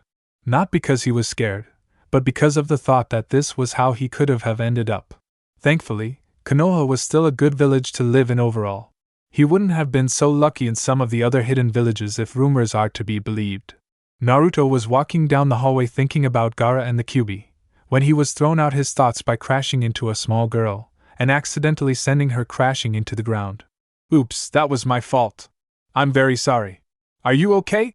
Asked Naruto, stretching out his hand to help the girl up. The girl ignored the hand, and got up off the ground by herself. Thanks, but no thanks. I can help myself, she said evenly. Now that the girl was off of the ground, Naruto had a good look at what she looked like. She was a very small petite girl, with long black hair. She had a very familiar face, and big white pupilless eyes which signified the Hyuga clan. Naruto stared at her for a moment, which quickly agitated her. Why are you staring at me? She demanded. It's just that. You are so adorable, gushed Naruto. You're like a plushy version of a real ninja. Naruto decided to have a little fun with her. Not only did she reject his offer for help, but he never did like uptight people. The Hyuga girl turned a little red from anger, and closed her eyes in an attempt to control her temper. Don't call me adorable or plushy, and I am a real ninja, she growled out. This just made Naruto gush harder. Did you just growl? Haha, I'll look at you playing shinobi. Where's your parents at, little girl? Are you lost? The girl could feel her grasp on her emotions slipping. She clenched her fist at her side to rein back her oncoming explosion. Do you know who you're talking to? She said with slightly puffed cheeks. You would apologize if you knew what was good for you. I just want to help find your parents. Do they know where you are? Teased Naruto. Here, take my hands, I'll walk you home. Stop treating me like a child, treat me with respect, she demanded, stomping a foot on the ground. She was losing her composure and wouldn't last much longer. I don't even know who you are, little girl. Don't call me that. I am not little, the Hyuga proclaimed. Her voice was steadily raising higher and higher. Yes, you are. But don't worry, all kids are small when they're 7, Naruto said, trying to reassure her. I'm 15. That surprised Naruto. True, he purposefully overshot her age, but he didn't think she was that old. Wow, okay then, never mind, you're not a little girl then, Naruto agreed. You're a midget. Shut up! Shut up! Shut up! She yelled out and launched herself at Naruto. A flurry of jabs later, Naruto was now lying on the floor twitching. Humph, know your place next time, the girl said, walking away. Man, that girl has an anger problem, Naruto groaned out. Hello? Is there any nurses around? I would like to extend my stay. 000 Hinata Hyuga was having a good day. The doctors just told her she was getting better without any complications, plus her older sister visited her. The only thing that could make this day better would be if... Knock knock asterisk. Come in, she called out. The door slid open and Hinata's heart skipped a beat when she saw who it was. And Naruto-kun. Hey Hinata! How are you feeling? Naruto asked, sitting down on a chair by the bed. Much better. The doctors even said I should get out before the end of the month, Hinata said, trying to calm her racing heart. That's awesome. Then the next time we meet it can be somewhere other than a hospital, Naruto said distastefully. Next time? Hinata repeated. She wasn't sure what reason Naruto would have to talk with her after she got released. Yeah. I hate hospitals. Almost anywhere else is better. Ichiraku's is definitely a better place to hang out at, Naruto said offhandedly. Is Ichiraku's really that good? Questioned Hinata tentatively. I never actually had it, but you make it seem like it's really good. Hinata had ramen before, and while it was good, she has had a lot better. Naruto started gaping at her with his mouth open after she finished her question. He started turning pale and shakily pointed his finger at her. Why you and never had Ichiraku's ramen before? He was shocked how anyone could live like she had. No. No wonder you're so gloomy and dark, Naruto said, missing Hinata slump a little at his words. I need to take you there ASAP. It's on me. I'll gladly cover the cost in this kind of emergency. Hinata turned red. Take me, she squeaked. Yeah, I'll have to find you sometime after you get released, since we can't go today. This is something that has to be fixed as soon as we can. Hinata felt a little woozy, and leaned a little back in her bed. She must have been worse off than she thought, and now she started hallucinating. Naruto, seeing her face start flushing, got concerned for her health. Hey Hinata, you look a little feverish. Are you okay? I am fine. I probably just need to take a little nap. I should be okay once I wake up. Okay, I should probably leave you to sleep then. I wouldn't want you to miss out on Ichiraku's longer than you would have to. Naruto started to turn towards the door, but suddenly remembered something. Hey Hinata, do you have a little sister? Hinata chuckled and nodded her head. Yes, but she's actually my older name is Hanabi, and she's 2 years older than me. No way. She's actually 15, Naruto said, shocked. Hinata chuckled again. Yeah, she's normally cool-headed, but when it comes to her size she starts to become sensitive. Naruto started unconsciously rubbing the welts he just got. It took him a while to find a way up from the floor. You're telling me. Why do you ask, Naruto? Well, I just met her in the hallway, and when I first met her, I definitely saw how cool she was, but I found out the other part you mentioned the hard way, Naruto said, wincing. Hinata smiled at him. She's not likely to forget that for some time too. Not too many people would say something like that to her, so she remembers the few that do. Hinata didn't think that was such a bad thing. Usually her sister only expresses herself when they were alone together. The way they were raised and the expectations put on Hanabi as the heir causes her to be stoic most of the time. Anytime she can shed that weight and show her emotions freely, Hinata would be happy. Even if, unfortunately, it's at the expense of Naruto. Sorry, Naruto-kun. Huh? Why are you apologizing? 000 After a long night's rest, and a morning at Training Ground 9, Naruto arrived at the clearing he and Jiraiya have been using for training. He saw Jiraiya at the center of the field reading a scroll, and made his way to him. Good morning, pervy sage. What are we learning today? What did I say about calling me that brat? Jiraiya scolded, bringing his fist down on Naruto's head. As for your question, well, since you are finished your summoning training, we can start training you for real. What you were doing before was just a warm-up. I have made up a whole schedule of what you will do for your training. I noticed that you took some interest in seals, so I decided to make it one of the things you will learn about. I tell you, you couldn't have picked a better teacher in seals than me, kid. Anyway, the schedule is like this. First is evasive techniques. Then some seal work. Third is meditating under a waterfall. Number 4 is jutsu theory and application. And the very last thing is a spar between you and me, no hold barrels on Naruto's part. When Naruto heard his upcoming daily schedule, he realized that he would be coming home broken after every training session. He was happy he had clones running around doing things for him, because he would have little time to do anything without them. Naruto had a little over 3 weeks until he had to fight in the chunin exams, and he was for damn sure going to take advantage of every second he had. Sounds good, pervy sage. What are you waiting for? Let's start the first lesson. Naruto quickly knew regret. Dodge, said Jiraiya, who punched Naruto in his stomach, sending him flying to the other end of the field. Naruto got up and wiped his mouth. He then ducked under one punch, just to get hit by a roundhouse kick, shooting him off again, but this time towards a big rock wall. Naruto smashed into the wall, then dropped. His collision caused pieces of the rock to fall off it, and bury Naruto in stones. "So this is the future Hokage of the Leaf Village?" Jiraiya proclaimed. "Can't say I'm too impressed. Come on, Naruto, I wasn't even using 30% of my strength in those punches. GGGRR. Naruto started to throw rocks up off him, and broke himself through the top of the stone heap. "It doesn't matter what you see now, because I am going to become Hokage and I never go back on my words," Naruto declared, crouching down in preparation to dodge the next blow. "I'll just keep on getting hit until I no longer can. Maybe Ichiraku's has some open positions."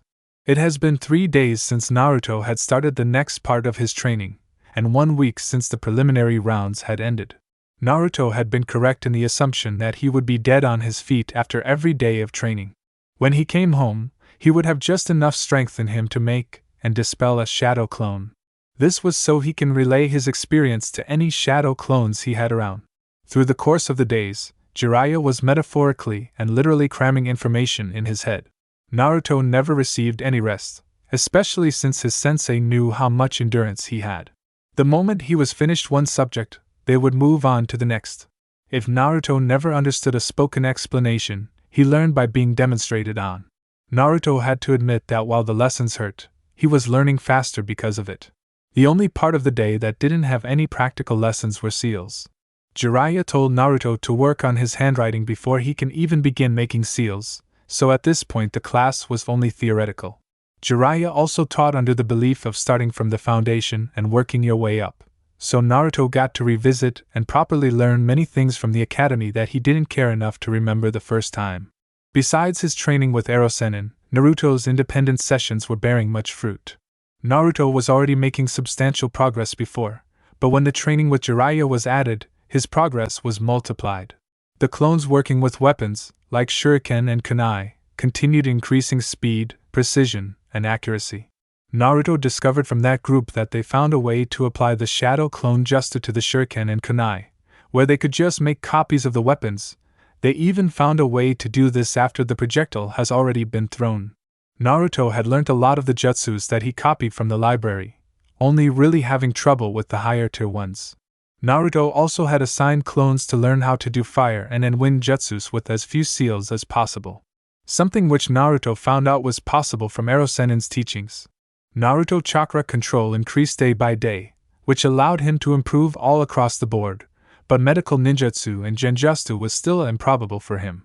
After the first day of his new lessons with his sensei, Naruto decided to add a new group of clones that would only work on his calligraphy for seals. As a result, his handwriting was unrecognizable from his academy days. Naruto was even on the final part of his fire affinity training, which he found surprising considering it wasn't even his main element. The only setbacks he had during training, strangely enough, was in his wind affinity training, which he was supposed to have a strong affinity for. He was still on the first exercise, and he still didn't have a clue on how to complete it. Naruto had done many things with the leaf, even some things that could be passed off as a tear down the middle, but he was never able to get his chakra to cleanly cut through the leaf. Naruto already made up his mind to find help if he didn't get any results in the next few days. The one lesson Naruto learned best from all this was that shadow clones were truly bullshit. He could get hours and hours of experience in anything he wanted, and because they were clones, he didn't have to worry about harming himself. It turns out that Mizuki was even a better teacher than Iruka. Currently, Naruto was trying out a new training routine that he was planning on doing once every week. Naruto was standing in the center of about 100 clones that were standing in a wide circle around him. All the clones were standing in fighting position, ready to launch off their feet in a moment's notice.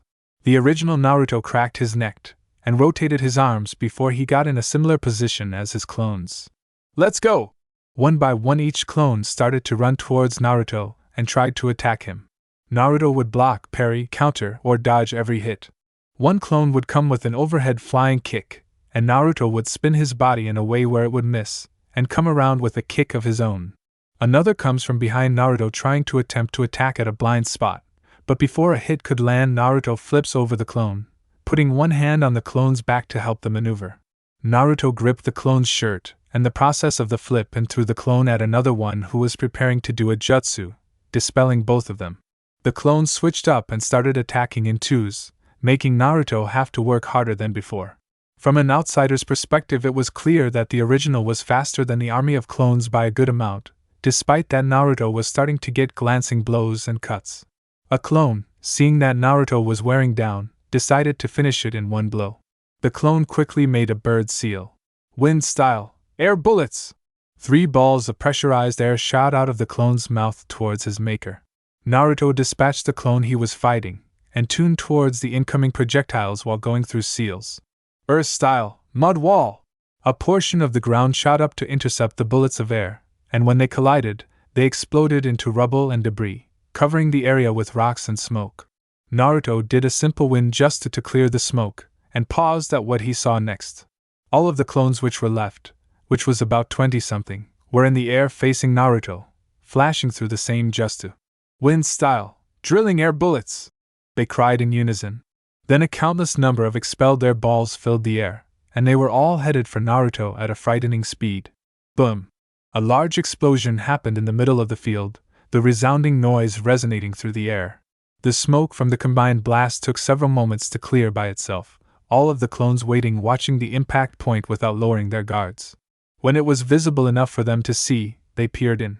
Now where once the original stood, there was just a big crater that looked as if multiple bombs were set off to dig it, and at the very bottom of the hole there was one small man-sized hole, partially hidden by dirt and rocks.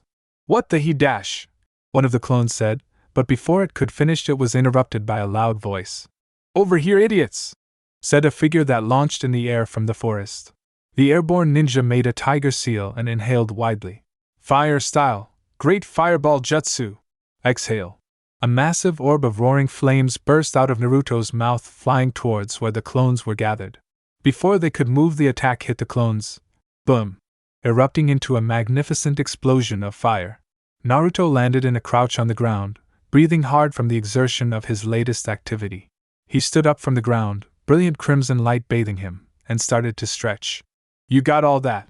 breathed out Naruto towards the treetops of a few trees. Up in the tree, several clones sitting on branches gave Naruto the thumbs up. Naruto had thought of the idea for the exercise he was currently using after trying to run a couple of his laps with the weights off. He ended up tripping countless times, and crashed into a couple trees. Naruto was then able to figure out that he did successfully gain more speed, it was just that he wasn't used to moving at them. He knew that this would hinder him if he ever decided to take off his weights in a fight, and decided that he needed a way to get used to going fast, and he came up with the 1 against 100 exercise. He would summon 100 clones while he had weights on, then he would take the weights off and fight against all of them. He also had a couple clones observing the entire thing from afar. Naruto planned to do this once a week, so that he would feel comfortable when he got rid of his bands. But Naruto only completed the first part of the exercise. "You ready to go again, boss?" one of the clones said. Naruto was going to keep sparring until he couldn't move anymore. He was determined to be prepared for all situations. "Kagebushin no jutsu!" Poof! 100 clones surrounded Naruto once again. Let's do this. Then Naruto charged. 0-0 later that day, Naruto was lying in a heap after one of his and Erosenen's sparring matches. Like always. Unlike always, Jiraiya didn't immediately go off searching for the nearest bathhouse, and stayed behind to talk to Naruto for a few moments. "Hey Naruto," Jiraiya said to the pile of meat that was once Naruto. "I realized today during our sealing lesson that I have never seen you right before, so I don't really have a clue how long it would take until you were ready to do Fuinjutsu." "You," groaned Naruto. Jiraiya ignored Naruto and kept on talking. "So in light of that fact, I decided to finally see now before it slips my mind and I never remember." Moans of pain was the only thing the Toad Sage received in response. "Well, here's some paper," said Jiraiya, pulling out paper from his pouch, still ignoring Naruto's condition. "And here's something to write with."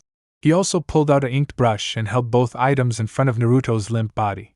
Naruto didn't do anything for a few moments, but then he took the two objects and started to do something on the paper. After he was done, he threw them both on the ground. Jiraiya walked over to the sheet and picked it up. He looked at what was on the paper with scrutiny. "While you need to work on your artwork, your strokes and brushes are near flawless," complimented Jiraiya. On the paper was a drawing of a deformed Jiraiya with horns sticking from his actual head, instead of his forehead protector. Underneath the drawing were the kanji for Akuma. Anyone who saw the picture would have to admit that while the drawing was crude, it was still elegantly done. It's practically unheard of for someone to have this good of handwriting starting off, huh? You really are full of surprises, Jiraiya said, chuckling. Tomorrow come with some sealing supplies, you are going to need them for your Fuinjutsu lesson. With that, Jiraiya stalked away, presumably out to find some more research.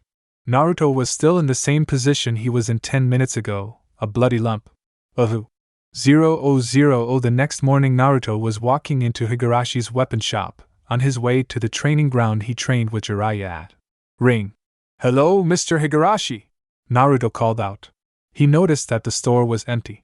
I'll be out in just a minute, shouted the owner in response from the back. True to his word, only a moment later did Ishii emerge from the back door.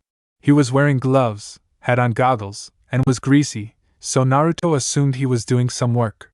Oh Naruto, you're back already? Did you already need your things replaced, or are you here for a different reason? I'm actually here to get something new, Naruto responded. How many blank sealing scrolls and papers do you have? A lot of them. We order them in bulk but not too many ninja buy them. I was considering reducing the amount we order. Naruto shook his head and pulled out Gamachan. No need to do that. I want to buy every one you have, he said, pulling out the required amount. While this solves the problem of my current stock of sealing materials, what you just ordered should last you a while, and there would be no need for you to come back and buy more when I restock. Trust me, Naruto replied. I will go through everything quick. Okay? I also need all the brushes and ink you have as well. Whatever, it's your money. Ishii went and gathered everything asked for, and rung it up. When Naruto saw the price on the cash register, he almost started crying on the spot. He was thankful that he learned to save every cent that he could at a young age. At least it's for a good cause, whimpered Naruto in his head. Here you go. Now that I think about it, I am probably going to need a storage scroll for all this. Once they was finished with the dilemma of sealing everything, they was finally set to go. Pleasure doing business with you, kid, Ishii said. Matter of fact, I have a couple propositions for you if you are willing to hear them, and they all involve making a little cash. Naruto, who had just witnessed the death of his wallet, was eager to hear about anything that could his funds. Sure, I'm up to hear whatever you got to say. Since you're doing sealing, if you bring in some explosive tags and storage scrolls, I will pay you for them. I can never have too many of those, especially since they are one of the products most in demand. Naruto knew that with the lessons he was currently receiving, coupled with all of his clones, he could probably make a pretty penny with this job alone. That sounds fine. What about the other one? I have a usual delivery girl that goes and picks up and drops off things for me from time to time. The problem is that she is a ninja and she can't always be there, so I usually have to request a mission for some genin to do. I am willing to make you my permanent backup and you will be the only one who gets the mission pay. I like to have familiar faces handling my stuff, and I feel like you are going to be a regular in my store. Naruto thought this would also be a good way to make money, especially since he could just make clone do these jobs whenever he wanted. Alright, I'm game for both of them. Good, just come in at any time for the tags and scrolls. I think I might have a delivery for you in a few days too, so come by and check, Ishii said. Anything else you need? Yeah, kind of. If you don't mind me asking, Naruto questioned. What were you doing before I came in? Huh? Oh that? I was just sharpening up my swords. Sharpening? Mused Naruto. How exactly were you doing that? I use a sharpening stone, which I use to grind against the sword. This sharpens and hones the blade the more I grind. Is there a reason for these questions? Naruto ignored him and just sat there thinking for a few moments. Naruto decided something and made the seal for a shadow clone. Naruto did this silently, because he was trying to get into the habit of not verbalizing his attacks, well, unless, of course, he wanted to be dramatic. Poof! A clone appeared in the middle of the shop, but before the smoke even had a chance to dissipate, Naruto punched the copy in the jaw, causing it to dispel. Ishii, the shop owner, just stood there confused while all this played out. If that will be all, I will just leave you to it. Ishii went back to sharpening his swords. Naruto was too busy getting over the fact that he might finally make some progress in wind manipulation to notice what Ishii did. Naruto finally arrived at the place where he trained with Jiraiya, after a quick stop to the training grounds to drop off most of his sealing materials. When he looked around to find Jiraiya, he was confused because he spotted him behind what looked like a fortified wall made out of mud and rocks. "Hey Ero-sennin, what is that for?" Naruto asked, pointing at the wall structure. "Don't call me that idiot!" snapped Jiraiya, with his veins poking out. "And as for this? Well, let's just call it a useful piece of scenery which I will be using as a resting post for the remainder of the day." "Whatever," waved off Naruto, not feeling like putting up with his sensei's antics today. "So how come you didn't immediately try to hit me when I arrived? I thought evasive movements was first." "Today, Gaki, we will only be working on Fuinjutsu," explained Jiraiya. "You have quickly grasped concepts of sealing in a short amount of time, so now it is time to get your practical knowledge up to where you are theoretically." "Yes. Today I won't be going home in pain, I will just be sitting and drawing. Maybe a few explosions, but none of them will be with me in them. I am ready to start, Jiraiya-sensei." "Haha! Now that's more like it!" cheered Jiraiya. "Let's see how enthusiastic you will be at the end of the day," the sage said, mostly to himself. Naruto was crying and thanking the heavens at the moment, and didn't even know his sensei opened his mouth. 00008 burnt and crispy Naruto is what showed up at Training Ground 9 that evening. Naruto also was burning mad. The clones weren't sure whether the smoke rising from his head was the result of his anger, or whatever got him the way he looked. "Stupid ass pervert. Resting post my ass, he was using it as a shield," grumbled out Naruto. No one told him how dangerous messing up a seal was, and even though he should have known that by himself, he wasn't expecting it to be so precise. Naruto blew himself up no less than 24 times, and he wasn't even working on explosive tags when those happened. When he did try explosive tags, it looked like the entire Uchiha clan came back to life and decided to use that field as practice. A good thing is that he got used to Fuinjutsu enough, where he won't be making as many mistakes as he did today again. Another upside is that, while he was more burnt than he has ever been in his life, he could still move and function unlike all the other training days. The fact that he could still move, and his chakra was full, bothered Naruto, so he decided to come to the training ground to work himself to proper exhaustion. "Hey boss, come over here!" one clone yelled from the other side of the field. Naruto went over to him to see what he was called over for. "Check this out," the clone said, holding out a leaf in his hands. Then right before Naruto's eyes the leaf split cleanly into two, as if sliced by the finest blade. "Finally, yes! I completed the first stage. Tell me, did any clones start on the second part?"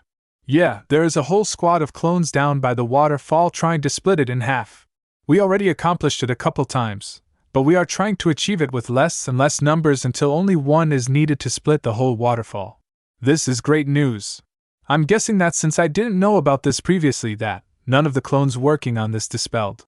The clone sheepishly laughed, and rubbed the back of his head. "Oh yeah, I knew we were forgetting to do something. It's alright, just dispel now. I am sure the knowledge of this will help other groups a lot. YOSH! Man, how come more clones can't be like you?" The clone didn't answer, it just smiled and dispelled itself into smoke. Boom.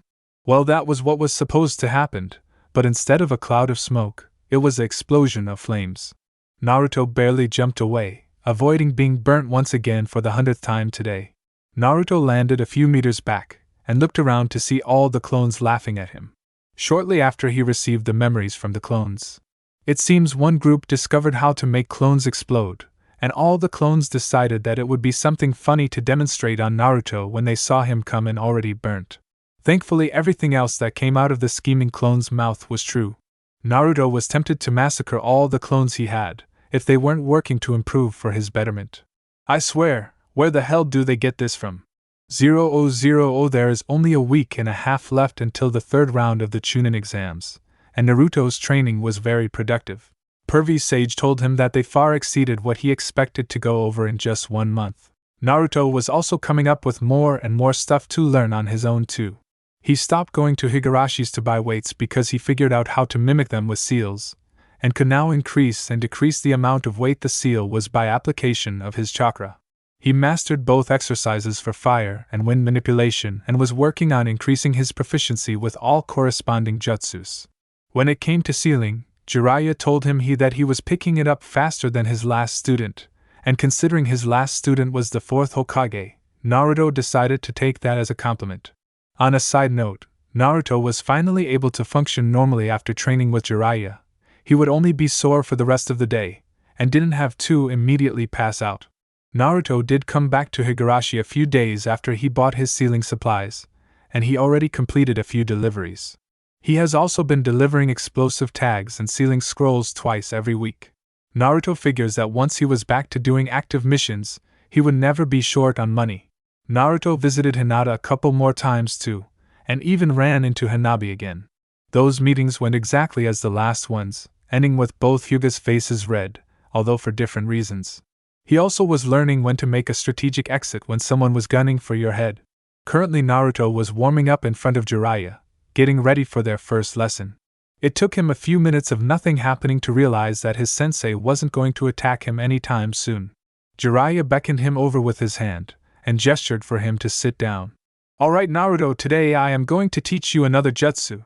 Naruto started jumping up and down in place, and was about to verbalize his excitement. Jiraiya cut him off before he could get too far in his celebration. "But this one will be a little different, kid." Naruto sat back down, and stared at his sensei attentively. "What do you mean, pervy sage?" Jiraiya was agitated, but decided to ignore the disrespect at the moment. "I mean that this jutsu was made by the 4th Hokage himself, who taught it to me, and I in turn will teach it to you." Naruto was looking starry-eyed at his teacher now. "What is it?"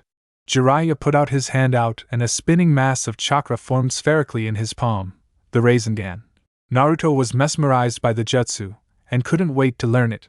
Jiraiya reached into a previously unnoticed bag and pulled out 2 water balloons. He tossed one to Naruto and put the other in his right hand. "First step is popping this balloon by spinning the water inside. Pop.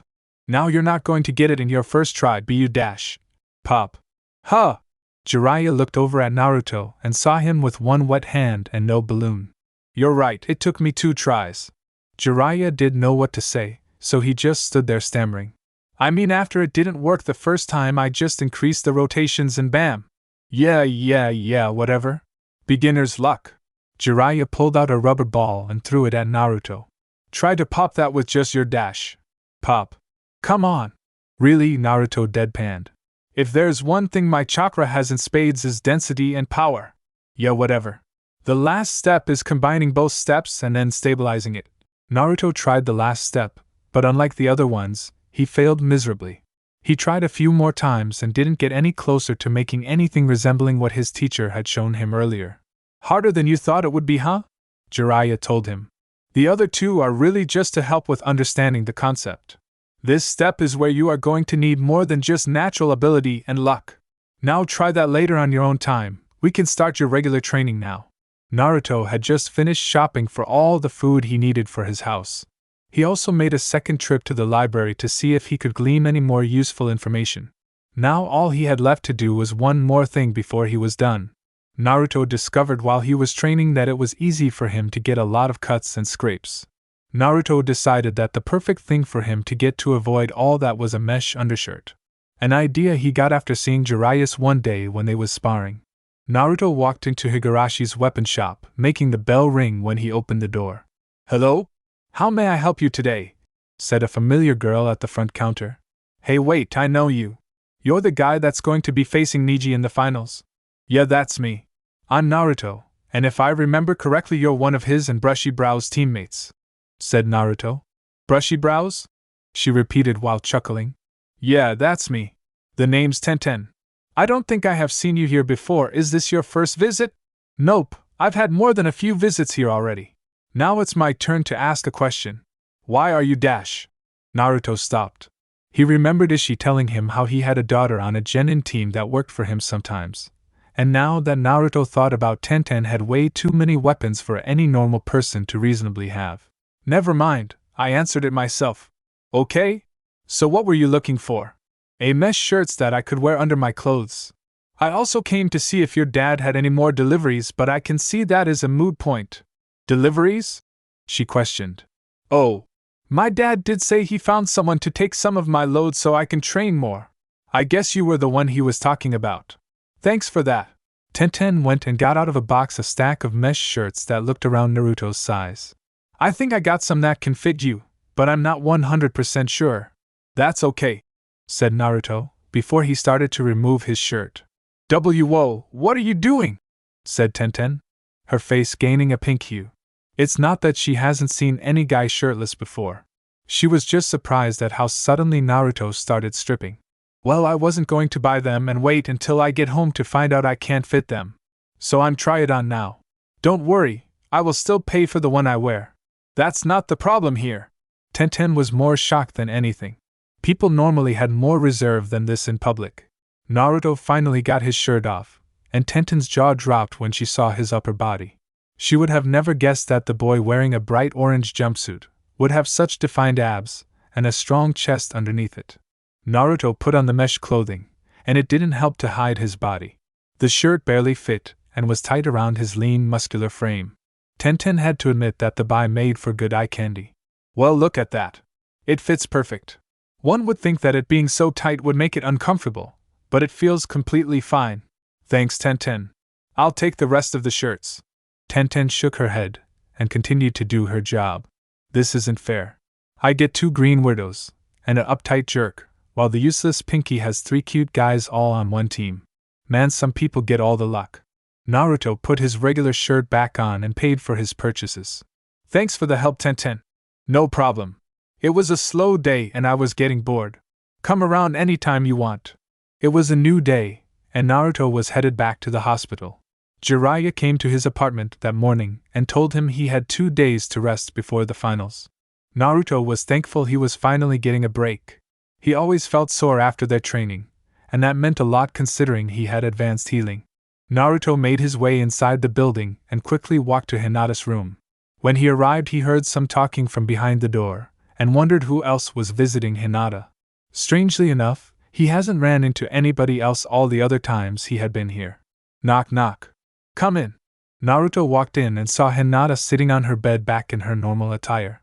Naruto noticed that there was someone else in the room glaring at him, and decided to ignore them. Hey Hinata, I see that you are finally getting out. You remember our plans to go to Ichiraku's? Hinata blushed a little from embarrassment. Why, yeah, I remember. She glanced at the other person in the room for a second. So let's go. Right now is the perfect time to go because this is when less people usually come. I'm sorry I can't go. My father requested that I come straight home. Oh well, that sucks. This is something that shouldn't be put off, Naruto said disappointingly. Then he turned to the other occupant of the room who had been glaring at him icily the whole time. Naruto just looked at them with a blank look on his face, which just made the person glare harder. The room became quiet. Hinata didn't say anything because she wasn't sure how to settle the atmosphere. The other two just kept looking at each other. It seemed as if the silence would last forever, before Naruto suddenly broke it. Hinata, I think your baby sister might have gotten a few inches taller since I last saw her, Naruto said. Hanabi's face immediately twisted into a deathly glare. They grow so fast, don't they? You're just begging to die, aren't you? Hanabi growled out. I suggest you leave before I have to traumatize my littler sister. Huh, little sister? Asked Naruto, looking around in exaggeration. Where at? Like a replay of other times, Hanabi jumped at Naruto with plans to have him in pain and on the she could get to him though.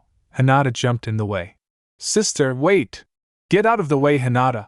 Seethed Hanabi. He practically begged for it after he so boldly flirted with you in front of my face. Whoa, hold up! Fladash. Shut up! No one is speaking to you, oaf! Sister, you can't hurt him. He has a match in the chunin exams in a couple days. Maybe that's something he should have thought of before he disrespected me, as well as you. She turned her eyes to Naruto.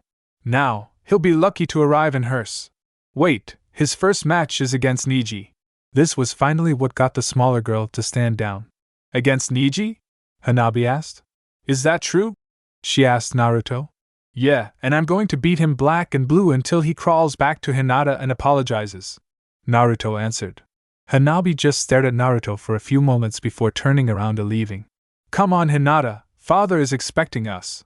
Bye, Naruto, Hinata said while she made her way to the door. I hope we can get ramen another day. Naruto watched the two sisters leave with an unreadable expression on his face. It was only after a few seconds did he finally release a huge breath he had been holding. Man, I seriously thought I was going to die, he whined. What am I, retarded? It was officially the day of the finals and Naruto was happier than anyone else that it was here. The combined weight of the anticipation and the boredom was killing him, and he was sure he was going to start picking fights if he had to wait any longer. The night before he triple-checked all his gear and ran through what he knew in his head over and over again. He almost couldn't fall asleep because of his impatience, but the day was finally here. He worked long and hard this past month. He completed training for both of his affinities, mastered countless techniques, exhausted himself every day. All of that for this moment. Well, kind of. He was doing it to increase his skills to do better in the field, but since he was officially on a month break for the finals, primarily it was for the finals. Naruto woke up 2 hours before he had to be at the stadium, and started getting ready for the day. He put his clothes on, attached his ninja equipment, and did a few stretches. Naruto ditched his old clothes for some new threads. Something that looked better, which wasn't that hard to do, felt better, and lasted better. Naruto was finally ready to go, and he had an hour and 45 minutes left. Wanting to psych himself down so he could be in a calm mind, he went to the middle of his floor and started meditating. Zzz. Yawn. Naruto stretched his arms and got up. He took a couple steps to orientate himself, before he was stabilized. I think that was the best nap that I ever had, he said, rubbing his eyes. Maybe there is something to that meditation thing besides focus. I might start doing that every night. Naruto smacked his lips and looked around. I wonder what time it is. Naruto blearily spotted his clock on top of his nightstand. 7:59, almost 80-foot clock. Man, I swear something was happening at that time. He tapped his chin. Naruto walked towards his window and opened it up. He rested his head on the windowsill while he thought. It can't be Ichiraku's, they open way earlier than this, and I don't think I have any classes with Erosenin today. Maybe Ishii had a delivery for me to make, but I don't remember that. Naruto notices that the streets of Konoha are fuller and livelier than they usually are at around this time.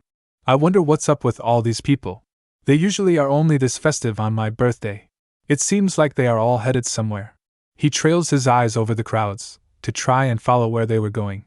Naruto saw that the masses all led to a big stadium in the corner of the village. Naruto stared at the arena for a few seconds, with a blank look. Then slowly but surely his eyelids started to lift wider and wider. If these idiots don't make it in time, I am going to kill them both, growled a pink-haired girl with green eyes. Currently all but 2 of the participants of the third stage were standing in the center of the arena. The crowd was nearly full and was bursting with excitement. The noise level made it hard for anyone to hear more than just immediately around them. The rest of the genin who got knocked out in previous stages were sitting together in the stands near the front. All of them were there to show support and to be entertained. Sakura Haruno, the only member of Team 7 that didn't make it past the preliminary round, was sitting next to her best friend Ino Yamanaka. She had her fists balled up, and had a look of worry written all over her face. The cause of this was because of the fact that the 2 people who were missing were her teammates. Disqualified before they can even fight. Neither of them could stand to go out like that, so what's with them? Sakura moaned. Ino looked towards her friend, then back to the arena. Come on, Sakura, you just said it yourself. Both of them would die before they would miss their fights. They'll be here. I hope. Sakura mumbled, looking anything but reassured. Those 2 certainly weren't the only ones to notice the absence of Team 7's genin. How unyouthful! It seems that my rival has managed to pass on his uncouth ways to his students, yelled out Guy. I must agree, thought Kurenai, if Kakashi's students aren't even going to bother to show up, then Kiba's loss in the preliminary will have been for nothing. Kurenai vowed to herself that she would hospitalize Kakashi if his students don't show up, particularly Naruto. I don't really care if they ever show up. If it happens that there is less competition for Shikamaru, then I won't complain, Asuma said with a heavy blow of smoke. Down in the arena, Shikamaru was unsettled by the change of events. Shit. If neither Naruto nor Sasuke show up, the chances of me getting that psychopath rises by an uncomfortable amount. I am usually all for less work, but today I would like something to stand in between me and that sand genin. Sigh, what a drag. So he couldn't even manage to show up, huh? I guess he realized that a failure will always be a failure. Fate ordains it. Niji was largely unaffected by the fact that Naruto hasn't shown up. It was just him not having to go through what he assumed would be an easy battle. Now the Uchiha's non-attendance is a cause for me to think about. I am sure he wouldn't pass up an opportunity to show how elite his clan is. I very much looked forward to putting him in his place. Mother wants the Uchiha's blood. Where is he? Thought Gaara. He also thought back to when he went to finish killing the Green Genin, and how he was stopped and denied from his desire. I want to kill that blonde boy for myself as well. Hate, who is still alive obviously, looked around for the two missing fighters. Man, the crowd won't be happy if it turns out that the main event will be denied to them, and I wanted to see what Naruto could do myself. Hate looked at the entrance of the arena. Cough, will all the competitors clear the floor? Cough, except Uzumaki, Naruto, and Hyuga. The first fight is about to begin. Asterisk cough asterisk. The crowd started to quiet down when they saw the floor clearing, but the noise level immediately rose again with questions when they saw the absence of an opponent for the fight. Back in the stands, the indigo-haired Hyuga was sitting in worry for the object of her affection. Oh no, Naruto is going to be disqualified if he doesn't show up. She didn't want to think about how he would feel if that happened. Naruto-kun, where are you? Damn it! I'm late! Naruto screamed, blurring past rooftops. After all that care I put into waking up at a decent time, I just had to go have a nap and oversleep. Shit! Naruto was jumping from roof to roof, skipping 2 or 3 buildings every now and then. It didn't help that his apartment was on the other side of the village from the arena, so he still had ways to go if he wanted to make it in time for his match. The world started to blur by for Naruto, and he started thinking how he never noticed that the village was so damn big before.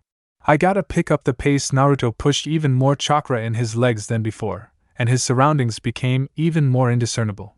Naruto was only 1 street away from the stadium when he messed up. On his way up to a higher structure, he accidentally tripped on a tile, sending him flying way up into the air. Fortunately, he was going so fast that the momentum caused him to fly over the arena. Unfortunately, he was in midair and was going past over the entire place.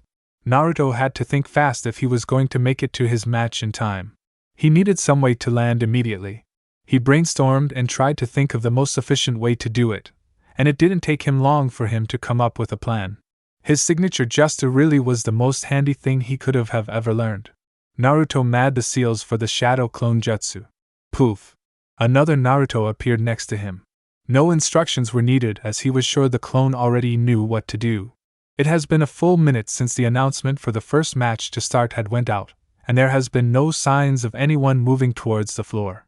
The crowd was starting to get restless, and soon enough were going to start verbally addressing their displeasure in bulk. Many people have started rummaging through their bags and looking around on the floor for projectiles to throw, and others were about to start to yell for them to move on. The crowd gradually started to match and exceed the volume level it had reached before. Hate wasn't really pleased about what he was going to do, but he had a duty to uphold, and nothing can get in the way of that. He raised his hands to get the crowd's attention.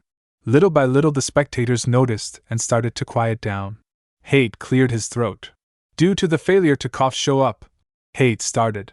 Uzumaki, Naruto is dash. Fwum. Suddenly an orange figure was rocketing towards the ground. No one was able to make out the identity of the unexpected anomaly. Several of the higher skilled ninjas could see what it looked like, and could perfectly keep track of its descent, but they were unable to figure out the face. Almost every ninja chunin and above tensed because of the abrupt appearing of the unknown, and were ready to dispose of it if need be. Boom! The unforeseen object collided with the ground, kicking up dirt and obscuring the landing off from view. Everyone was on the edge of their seats, bubbling with apprehension, waiting to find out what or who they would see when their vision was no longer concealed. No one in the crowd knew what awaited them beyond the dust. Well, maybe not no one. Naruto, sighed out the old Hokage. You always have to make a scene, don't you? The elderly Sarutobi looked down at the arena fondly. He knew today was going to be a bad day, but he could always look forward to seeing his surrogate grandson. The cloak of grime started to disappear, and the first thing that people saw was a short figure that had a mop of spiky, blonde hair. As more of the dust cleared, it was discovered that whoever they was looking at wasn't short but was in a crouch. Finally the ground was empty of almost all things in the air, and a clear picture of what they was dealing was available for everyone to see. Many people looked at the person on the ground in confusion, as they didn't recognize them. A lot had already thought it might have been the fighter that was about to miss the match, but whoever they were seeing now, and whatever they remember of that boy didn't match up, so they were left in uncertainty. Some of the audience did recognize the individual at sight but was also similarly hesitant due to a difference in wardrobes. Now down in the arena, Naruto was recovering from his rapid landing as well. He knew that he was going to be descending fast when his clone grabbed his legs and threw him towards the earth, but he didn't expect it to be that speedy. There was no way he could have came out standing when he crashed into the earth, so he landed in a crouch to soften the impact to a specific part of his body. It still stung like hell though. It took Naruto a good couple seconds for him to regain his bearings enough for him to even attempt standing up. Everyone in the stands saw Naruto stand up, and were quickly able to confirm the suspension many of them had already formed. What they saw next threw them for a loop, because instead of the bright orange that Naruto usually had on, he now had on a different set of attire. Naruto had on grayish-green shorts on that went up past his knees, but above his ankles. He had on a black undershirt that seemed to be loose enough to allow mobility, but not big enough to be considered baggy. He wore black sandals, and armbands on his ankles and wrists, which, unknown to the crowd, hold his few in just a formula that adds weight. Finally, to top of his garbs, he was wearing an burnt orange sleeveless hoodie over top of his undershirt. The shade of orange was much more appealing to the eye than the last, and that was a fact that everyone would agree with. Naruto looked out towards the audience, running his eyes over each section. "Sorry I'm late," Naruto announced to the arena. The wind picked up a little, and started to blow around the arena, causing Naruto's hair to flow in the wind. His blonde locks shining as if the sun blessed it to be its counterpart on the planet. The entire stadium was quiet for a while, with only the blowing of the wind making sounds. Then simultaneously the pitch raised once again. In all the chunin exams that a lot of the crowd has been to, no one has made an entrance as eye-catching as Naruto's. The chunin exams was a spectacle that civilians always looked forward to, and before the first fight even began, it was clear that these exams would be an exciting one. Up in the section where the clans sat at, a small short-tempered Hyuga started going red in the face. She was already frustrated at the blonde for almost not making it to the match, but the way in which he arrived just prickled at her nerves even more. "Is this guy serious?" Tenten, Ino, Sakura, and Hinata, who all decided to sit together, had different reactions to Naruto's entrance. Hinata had a fond smile on her face, knowing that what just happened was just like Naruto. "If this idiot was late because he was setting this up, then the next time I see him I'm going to punch his lights out," Sakura just growled to herself. "I hope Sasuke didn't get pulled into Naruto's dumb ideas." Ino smiled at Sakura and nudged her with her shoulder. "Come on, you have to admit that he looks pretty cool right about now." Tenten stared at the spectacle down in the arena and whistled. "Wow, what a way to start the first. Too bad he's going to lose the match." Ahem, Hade cleared his throat and raised his hand. The crowd slowly but surely settled down to listen to what the proctor had to say. "Naruto, you were this close to being disqualified. Luckily you showed up in the nick of time, no matter how unique your entrance was." This time Naruto actually laughed sheepishly, while he had a sweat drop slide down his head. Neji just stared at Naruto, as if the dust on his shoe got up and came to life. "I must commend you on your courage to come over and face me like a man, but I have to also berate you on your foolishness of actually fighting me. You should have just stayed home, we both know it's hopeless," Neji said to Naruto smugly.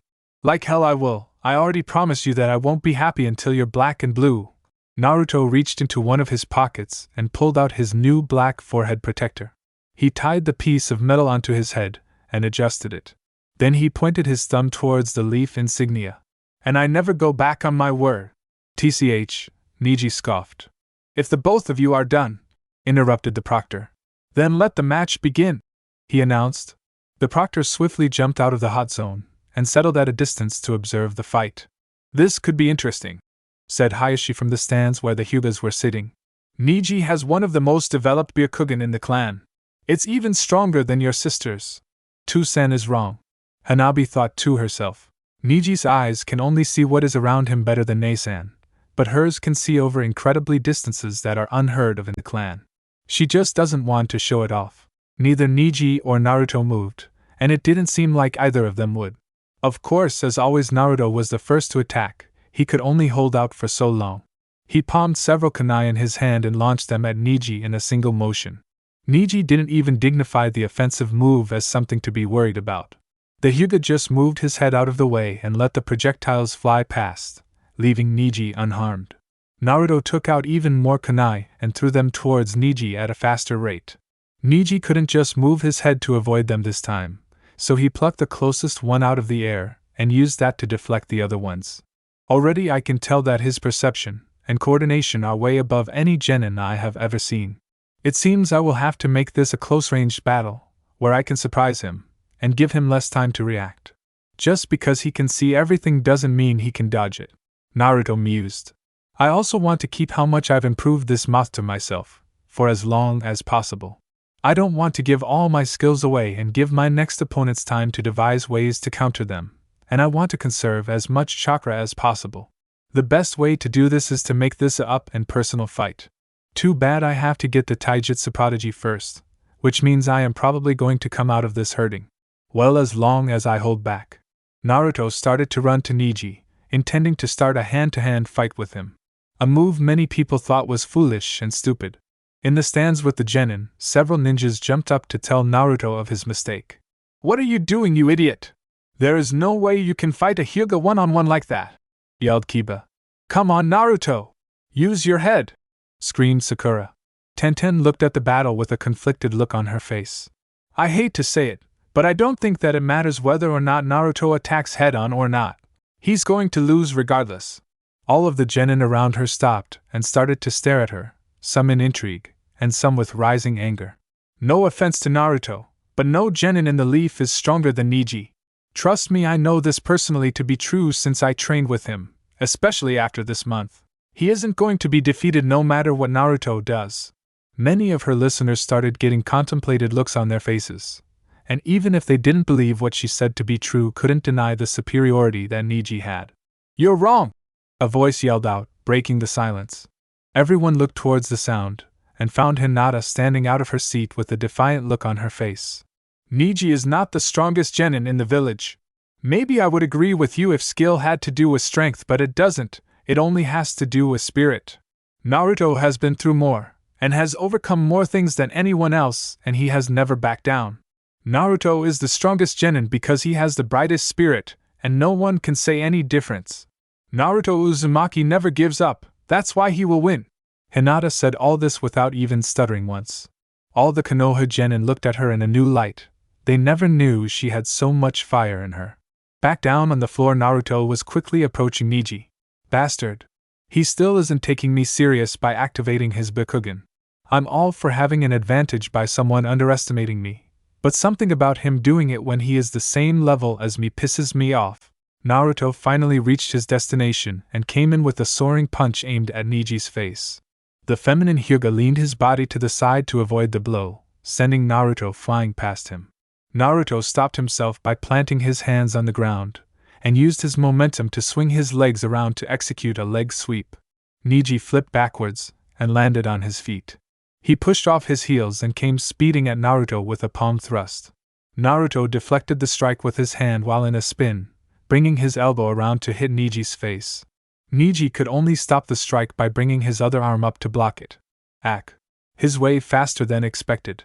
I didn't expect him to be able to stop one of my attacks, and all of his come in split seconds, Niji thought. The two of them struggled for dominance for a few moments before they broke off by jumping away. They stared at each other for a few more seconds before they re-engaged. They both started fighting to see who could get the first hit in, but as the minutes wore on, nobody was able to land a successful strike. Niji had more nimbleness, meaning he could maneuver past Naruto's strikes to deliver his own, but Naruto had good reflex and timing and could always avoid the hits at the last second. Then Naruto would twist his body to use his motion as a way to not stop moving. Naruto, using this, became a constant barrage of attacks that never stopped. It was a fight between two types of agility. One agile in body, able to move quickly and easily, and one agile in mind, able to think and draw conclusions quickly. The stalemate continues in this pattern for several minutes before Naruto jumped away and back to his side of the arena. "Heh! Finally come to see reason, and realized your inability to win. Give up, it's your fate," Niji gloated. "As if I'm just getting started," Naruto shot back. "Ch. As if," Surely you realize that if you can't defeat me while I don't have my bloodline activated, that it's hopeless when I do. Whatever. Did you really think you was the only one holding back? Naruto made a seal, and released one level of 3 on the seals he had restraining his speed. Now get ready. 'Cause the real battle starts now. With that, Naruto shot towards Neji in a burst of speed, kicking up dirt at his starting position. He was so fast Neji only had time to seamlessly activate his bloodline before Naruto came at him with a fist. Neji narrowly avoided the punch by twisting backwards, going into a back flip, but when he came back up, Naruto was already on him with another punch. Neji could only parry this one with his palm, directing the hand downward. Too bad Naruto used that motion to execute a front flip aimed for Neji's face. Neji narrowly jumped out of the way, in the nick of time. A feat he was even happier for when he saw the mini crater and cracks Naruto left on the ground from his kick. Neji only got a second of relief because Naruto moved his foot onto its toes and launched back at him. Through all this, Neji didn't even have time to get an attack. Up in the stands, Naruto's friends and their senseis looked on in shock at his display of speed. "Naruto-kun's flames of youth shine brightly today," proclaimed Guy. Meanwhile, the other Jonin senseis looked at the scene dumbstruck. What the hell has Kakashi been doing with him? Was the collective thought running through their minds. Lee was cheering for Naruto as he has never seen someone get this close to beating Neji other than him, and he had to admit that Naruto was doing better. Naruto-kun's fighting style is far more effective against the gentle fist than the strong fist. Also, not only can he go nearly as fast as me, but he can also react and counter in an instant. Over by the other genin, they were also looking at Naruto in awe. All they could see, unlike the veteran shinobi, was Naruto disappearing and reappearing with a strike, and that happening over and over again with Neji barely dodging the blows. "Whoa, looks like he's as fast as Lee," stuttered out Tenten. "I knew he got some weights from our store, but to obtain Lee's speed in just a month is insane." "Sakura! What the heck did Naruto do to train this whole month?" asked Ino in a stupor. "I'm not sure, I only saw him in passing a couple times this month. I heard that Kakashi found him a teacher though," replied Sakura. "Well, whoever trained him was amazing. If Naruto could have done this a month ago, I wouldn't even have lasted a second," Kiba grumbled. "How did he get so strong? That's not fair." Up in the Hokage booth, neither leader said anything, but if one looked at their eyes, you could see them filled with surprise and interest. Though two different types of interests were brewing in their heads. It was silent in the participant booth as well, everyone too shocked to speak. "I figured Naruto got way stronger than he was before, but this is unbelievable. What a drag. This exam is becoming more troublesome by the minute," complained Shikamaru in his head. "Shit! What the hell? Most likely that Uchiha kid got stronger as well. Those damn genin might cause some hindrances to the plan," thought Temari, gritting her teeth. Gaara had a maniacal grin plastered all over his face. "Mother wants his blood. He's strong, he will be able to prove my existence. Mother wants his blood." Kankuro had a concerned look on his face, but that's about it. Shino was also quiet, but he only adopted a look of intrigue. Dosu, who yes is still alive, only held a confident look on his face, not at all disturbed by the skill being shown on the field. Back in the arena, Naruto was getting tired of Neji avoiding his attacks and decided to end the lack of progression he was having.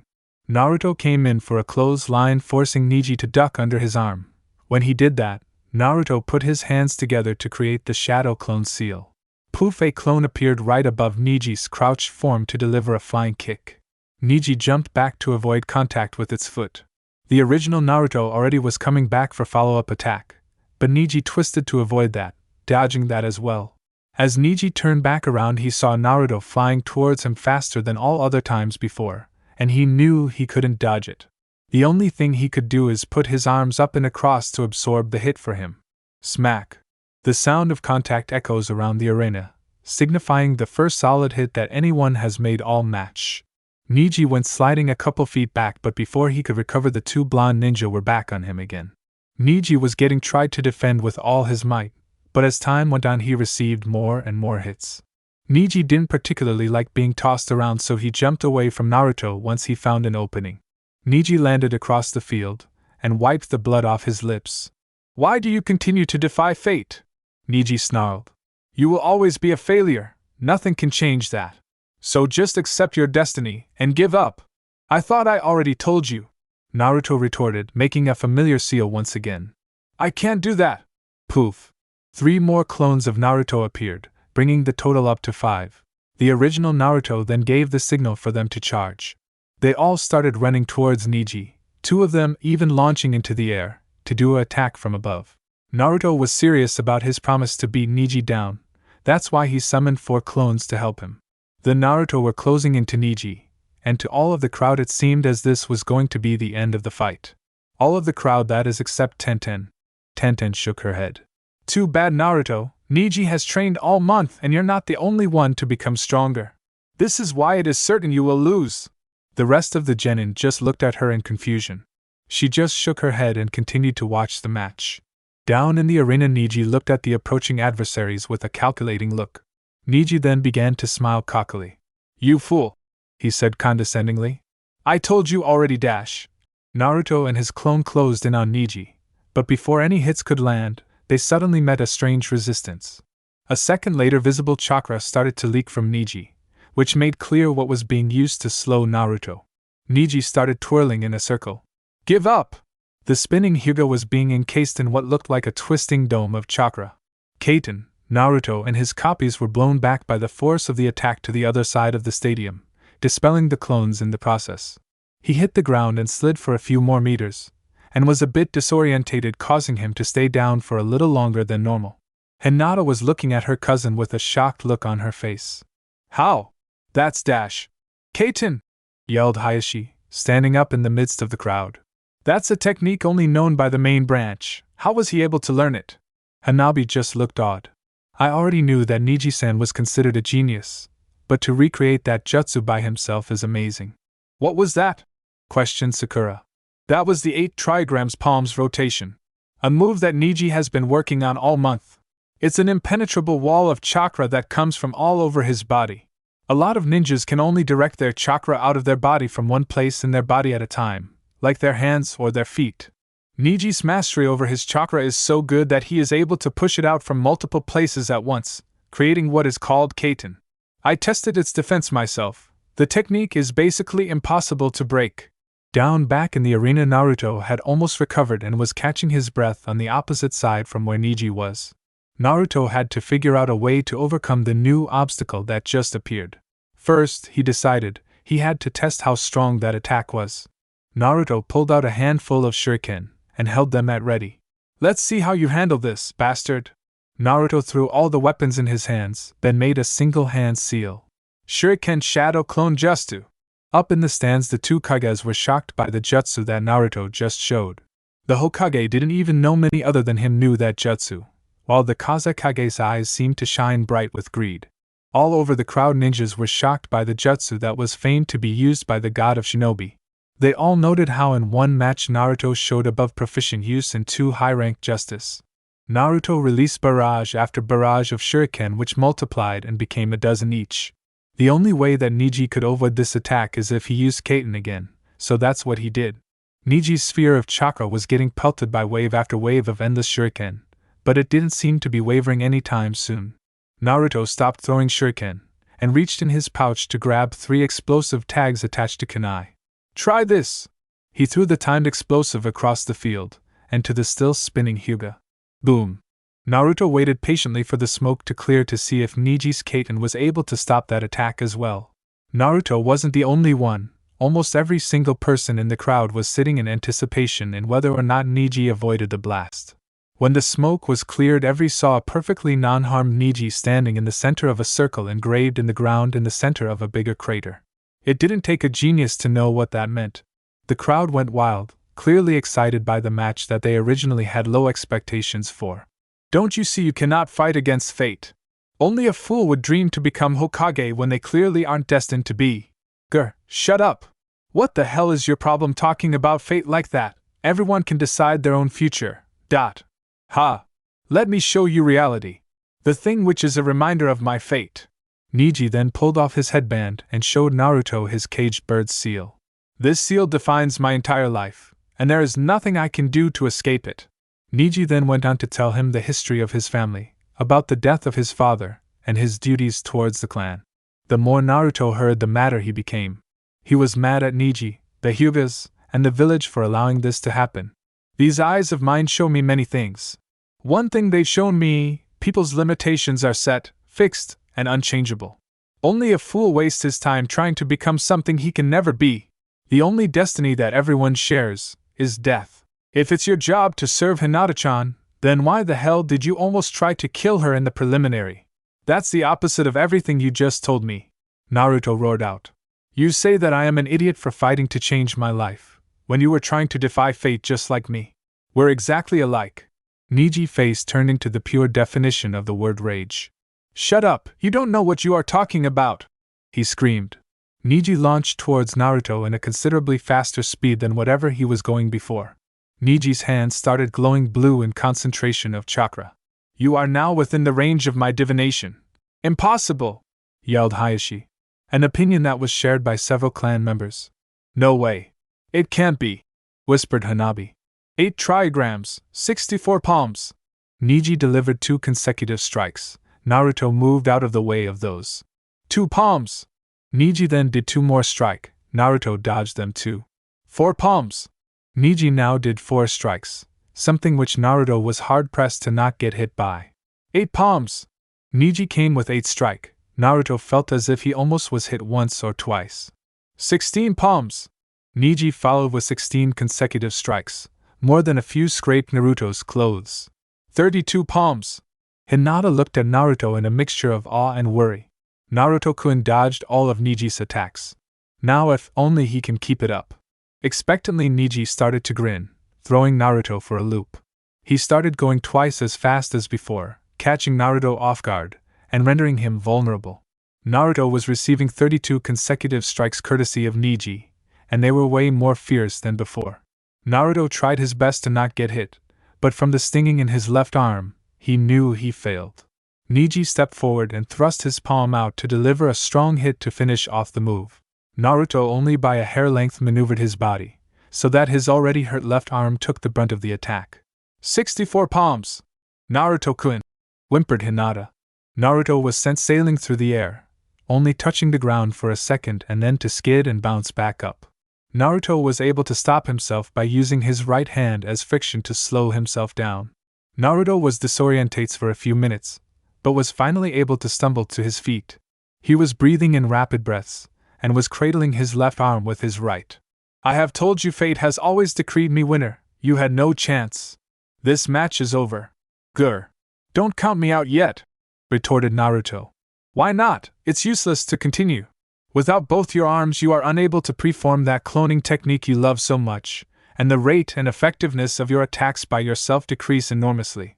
Not only that, but also you have to carry around dead weight around, which won't help you at all, especially considering you're exhausted. There is no point in fighting. I am in perfect condition, and I have more than enough chakra left. Unlike others, I don't waste it by constantly doing fancy jutsus and wasted strokes. Please spare yourself of any further pain, gloated Niji. The stands resonated with the sound of countless people voicing how they thought that time was up for the orange aspiring rookie genin. He had a good run, but it seems that Niji was still able to best him in the end, commented Asuma. No! I believe that Naruto-kun's flame of youth have not been put out yet, replied Guy. I also believe that Guy-sensei, Naruto-kun would not let such a disadvantage hold him back from trying to win, agreed Lee. Naruto is not getting back up from that, Tenten told everyone. Like I said before, it was over once Niji started his attack. I knew it from the beginning, no one in the leaf can beat Niji. I doubt it, Sakura said, drawing everyone's attention. Naruto isn't the type of guy to stop fighting in any situation, even if he has lost an arm. Trust me on that one. I feel you on that one, but even if he still fights, what can he do to win against this guy? It seems it's the end of the road for Naruto, Kiba responded. In the participant booth, almost everyone was in the single opinion that the match's victor was decided. The cute blonde kid seemed like he had it for a while. It seemed like his luck had to run out sometime, stated Temari. Shikamaru yawned then started to chuckle loudly. I wouldn't be so sure about that. I might not have seen a lot of Naruto in battle, but I have known Naruto for a long time, and knows how he would act in almost every situation. The lazy Nara started. And almost every time the chips were down, and things seemed impossible for him, Naruto came back 10 times harder. The booth got quiet after that revelation. TCH. Whatever, scoffed Kankuro. It seems Sarutobi has raised a fine container. I wonder if this is the end for it. I've had quite the fun watching him, said a snake in his mind. Back in the arena, Neji was still standing proudly in the center, while Naruto was trying to recover himself while thinking of a plan. Naruto couldn't feel the natural flow of chakra he usually feels in his left arm. In fact, he couldn't feel anything at all. The whole arm was numb, and somehow at the same time it burned. Naruto knew it was useless to even try to move the appendage. Naruto had did a good job in directing most of Neji's landed hits to one area, but he was still disappointed he lost his entire left arm. He knew that with the combination of his and the Kyuubi's chakra that his arm would be back to normal in no time. But the problem was that by the time his arm would be in any shape to go again, this match would be long over. Naruto brainstormed all the ways he could still win.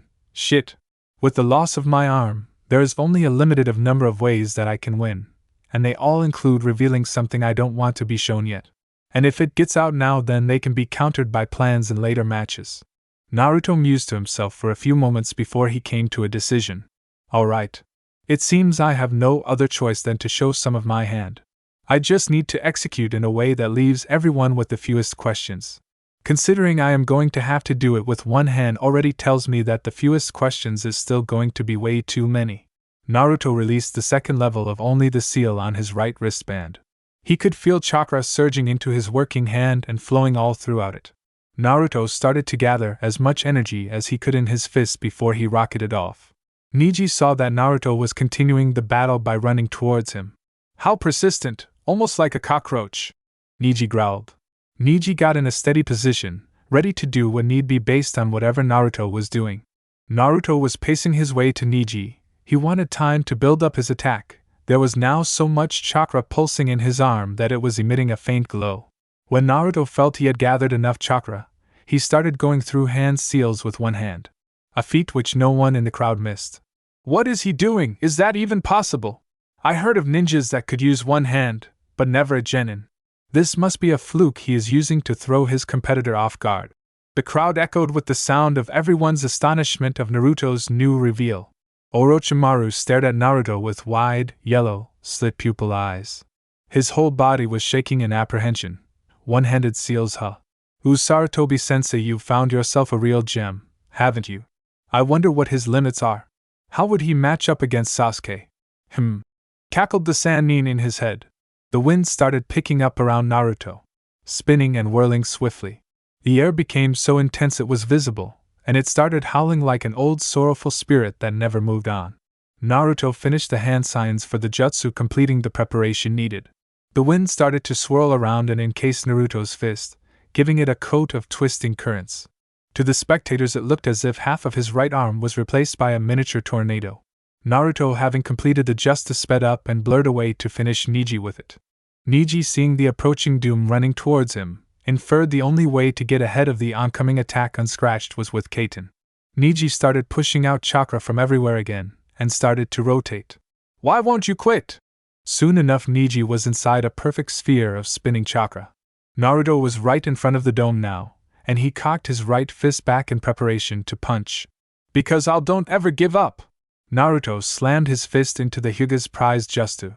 Kaiten! Kamiken!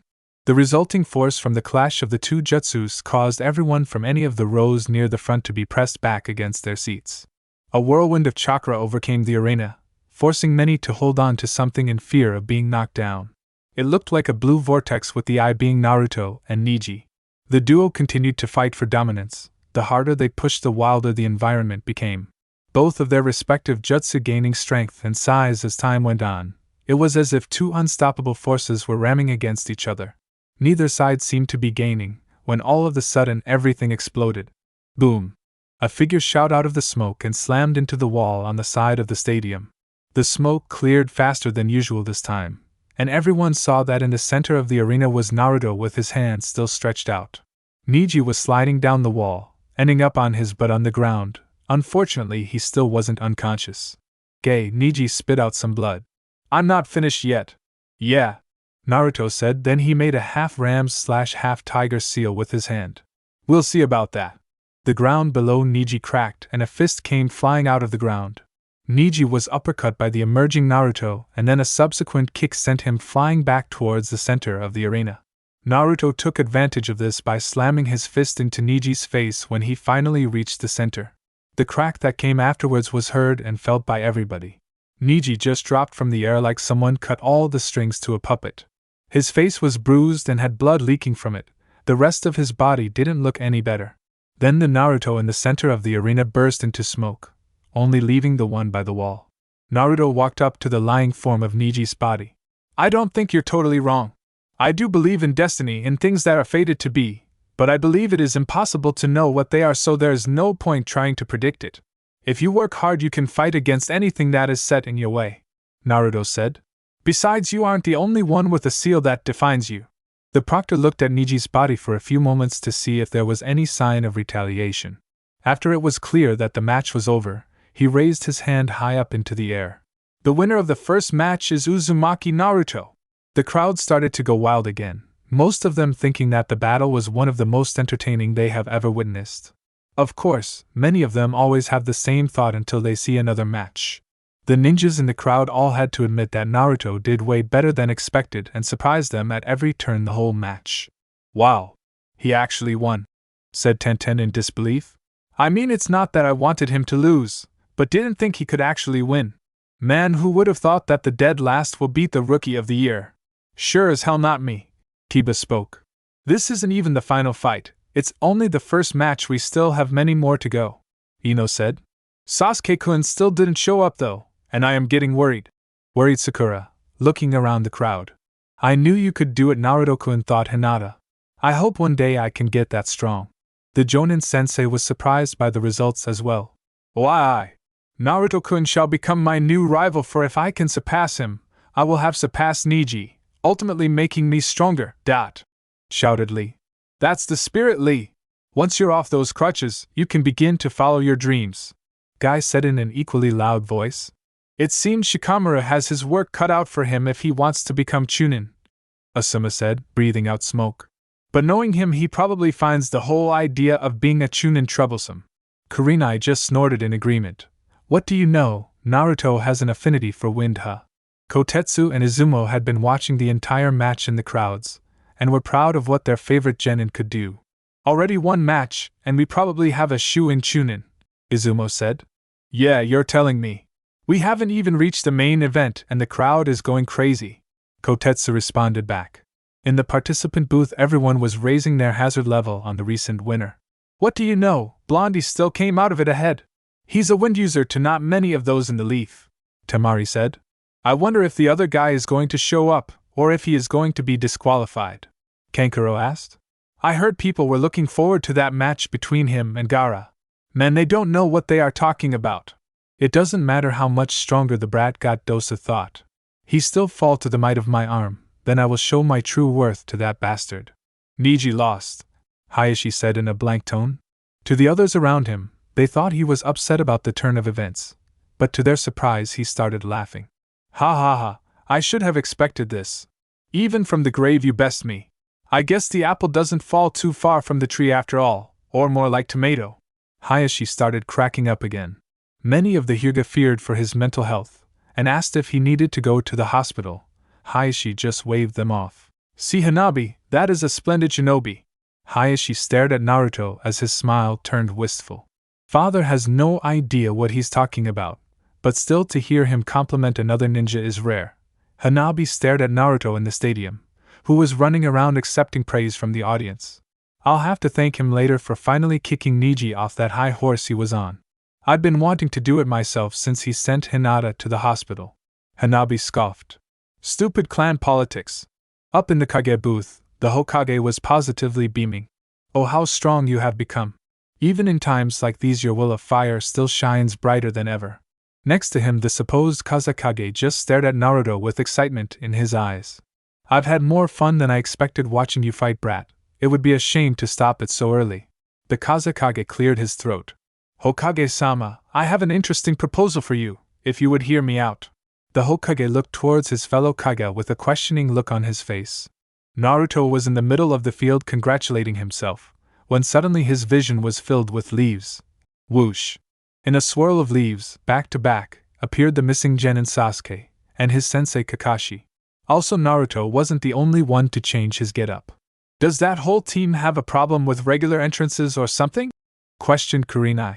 Sakura was holding her head in her arms. "They both have flashy entrances and new clothes. They must have planned this together," she whined. "Please, if this is all you have to complain about with your teammates, then you don't know how good you have it," Tenten said. "I'm not late for my match, am I? This is all my sensei's fault," Sasuke directed towards the proctor. "Nope, Sasuke, you're right on time," answered Naruto instead. Sasuke and Kakashi both noticed Naruto standing a couple feet in front of them. Sasuke studies Naruto for a moment, then looked around, his eyes finally landing on a knocked-out Neji being carried away by the medics. "So he won his match, huh? I guess it is nothing less than expected when Jiraiya-sama asked me for him to train Naruto," mused Kakashi. "So you've managed to win your fight, huh?" started Sasuke. "It would have been disappointing for you to get booted out before you made it to me. Lose this match, and miss the chance to kick your ass, as if," boasted Naruto. "Hey, you wish, idiot," responded Sasuke. "Just wait and see, Sasuke," shot back Naruto. They both gave each other feral grins, which spoke of the anticipation they had for their upcoming battle, and if the looks on their faces was anything to go by, neither of them would play nice. "I guess I'll see you after this match," Naruto said. He started retreating towards the stairs which would lead to where the rest of the participants are. "You better not lose," he called back. "Humph," Sasuke didn't, though the statement was so pointless that it didn't even dignify a response. All of the sudden a ninja jumped down and whispered something in Haide's ear. Haide listened to the message and nodded his head in verification. "It seems we have a last-minute change given directly from Lord Hokage," Haide stated, stopping everyone in their tracks. Everyone looked at the proctor wondering what was going to be the change to the tournament. "As from here on out the exams shall be fought in this order. First round. Match 1, Uzumaki Naruto vs Hyuga Negi. Match 2, Nara Shikamaru vs Temari. Match 3, Gaara vs Kankuro. Match 4, Uchiha Sasuke vs Aburaim Shino. Second round.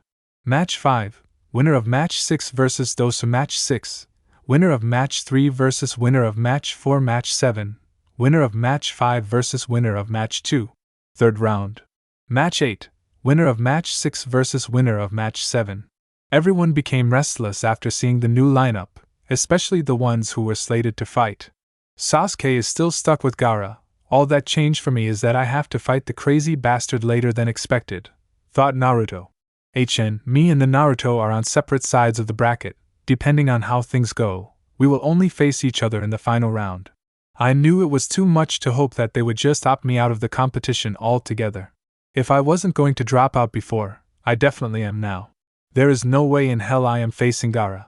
The crowd were dealing with the news no better than the genin, except they took no care in keeping their thoughts to themselves. "Quiet down, everyone, we will now continue with the second match," announced the proctor. "Will everyone please clear the floor and the next competitors please make your way to the arena?"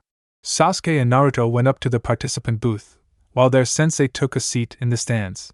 Temari gracefully glided down on her fan, but it seemed there was no plans to join her from her opponent. Shikamaru just stared impassively at the sky, trying to ignore the stares he was getting from everyone. Is it worth going through all this trouble just to maybe get promoted? I'm sure the next exams will be way less challenging considering most of the ones here are from well-known clans, mused Shikamaru. Then again, is it worth dealing with my mother? Which is worse? Before Shikamaru had time to even begin to weigh his options, he was suddenly pushed off the railing from behind by an offending hand. Before he started to fall, he caught a glimpse of orange and yellow. Shikamaru was fast to recover and was able to hit the ground rolling to minimize the damage. Troublesome blondes, he sighed out as he began to stand up, dusting himself off. Now that the decision has been taken from me, I have to beat her. There is no way I am letting a girl beat me. Thus started the longest match many have ever saw, which was simultaneously boring and intriguing. The only thing keeping most of the audience awake was the leftover excitement from the last match, and the growing apprehension for the next ones. It is no surprise that the ending of the match came as a relief to most that was there. Shikamaru should have had no chance at all against that sand chick, thought Naruto. With her long-ranged offense and the proficient way she uses her fan, a strategist support type like Shikamaru should have been overwhelmed in an instant. Obviously, if she was aggressive the entire match she could have won earlier and on her own terms. But the fact Shikamaru was able to do anything at all, much less what he did, is kinda amazing. No matter how much reading I do, I don't think I can be that smart. The rest of those who were actually watching the match were similarly impressed, especially those around Shikamaru's sensei after he revealed the true depth of his students' intelligence. It was clear to many that Shikamaru had much of what's needed to progress to chunin. All that remained was just the question of how he would handle the responsibility that came with it.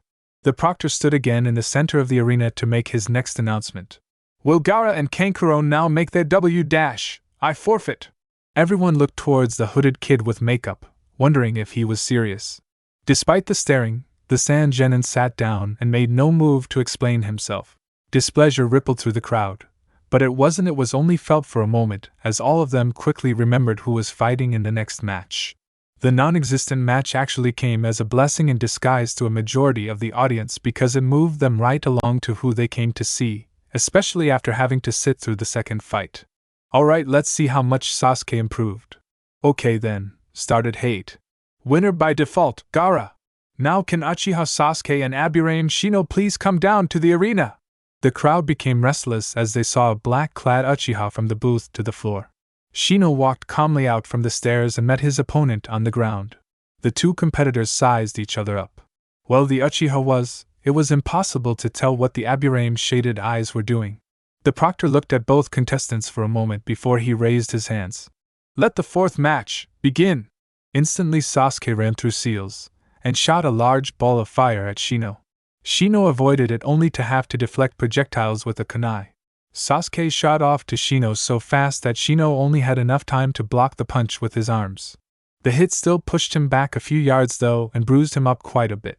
Sasuke continued his offensive assault, not letting up even a second, while Shino did his best to dodge or block any blows. Sasuke apparently knows that Shino is a thinker too, and he isn't giving him any time to put a plan in place, thought Naruto. Naruto looked at Sasuke and noticed the red tint that he had to his eyes. It seems he knows about the bugs as well, and is making sure he avoids them with his Sharingan. Shino isn't an up-close and personal fighter like Sasuke is making this fight, and will be crushed sooner than later. Naruto could tell Sasuke wasn't going all out as well. Despite what Naruto thought, the match wasn't ever as quick as he expected. He had to give credit to Shino. He was able to draw out the match as long as he did, even though he was clearly outmatched. Shino even almost had caught Sasuke in a trap, by using a bug clone in place of himself, and if he was facing most other genin he probably would have been able to win. Eventually Shino took one too many hits, and ended the match himself. You could tell he didn't have enough energy to keep up the match much longer. The winner of the match is Uchiha Sasuke, announced the proctor to a crowd of cheers, no doubt pleased to finally see the last Uchiha in action.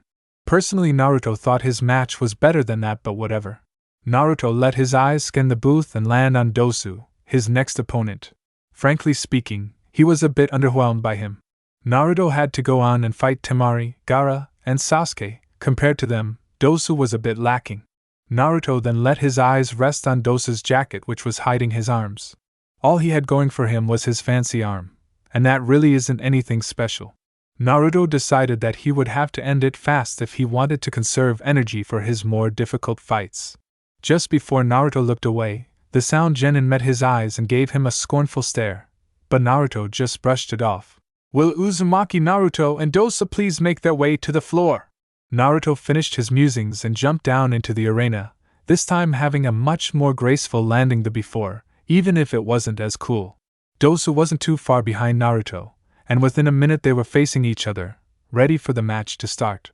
Naruto in a position to react to anything, and Dosu with most of his body still covered by his jacket. If both competitors are ready, said the proctor, then let the match begin. Before Naruto could even blink, Dosu took his melody arm out and smashed his fist into the ground, sending a shockwave bursting through the surrounding area. Naruto quickly jumped back to avoid the unexpected attack. The ground around the Dosu broke up, and a distinct whistling was heard in the air. For Naruto, there was no doubt that more than just his hearing would have been damaged if he was in range of the impact. Give up now, taunted Dosu. I would hate for the crowd to see your body imploded into tiny pieces. Naruto, now a good distance from Dosu, noticed that something was different about his foe from the last time he saw him. It took him no time at all to see that it was his arm, and how it looked bigger and deadlier than before. "I see you have noticed the new features to my arm," remarked Dosu. "After my comrade was defeated in the preliminaries, I felt that he could still contribute even if he couldn't manage to get here. Not only can I amplify sound waves, but I can control the amount of air pressure. Then I can combine both and shoot it in a wave that affects all senses." Naruto did see that Dosu now appeared to have a hole in his one hand, which gave credence to his words. Dosu's previous ability added to that of his teammate made a dangerous combination. It probably had the potential to incapacitate many higher-ranked shinobi if even grazed by a blast. It seemed the spectators came up with the same conclusion, because they became rowdy at the thought of another interesting match. Several of the ninjas watching started focusing more on the weapon than who was using it, understanding the possibilities able to be done with it. Kakashi looked down at his student in concern. He wasn't there to witness how Naruto overcame his first fight, but he knew this fight would require a completely different tactic. He wasn't aware how much Naruto had improved, but from what he knows of his genin, he couldn't help but worry. Naruto, on the other hand, wasn't worried at all. In fact, his plans didn't change at all. He only might just have to be more aggressive than he previously planned. He reached into his leg pouch and took out a single kunai in his hand. "That's nice and all, and while I am sure that you could probably hurt me a lot if you get me," Naruto got in position to launch off his feet. "You're not going to be able to touch me at all." And with that, Naruto sped off straight to Dosu. "That idiot, what is he doing?" shouted Sakura. "Stupid like always," Sasuke said.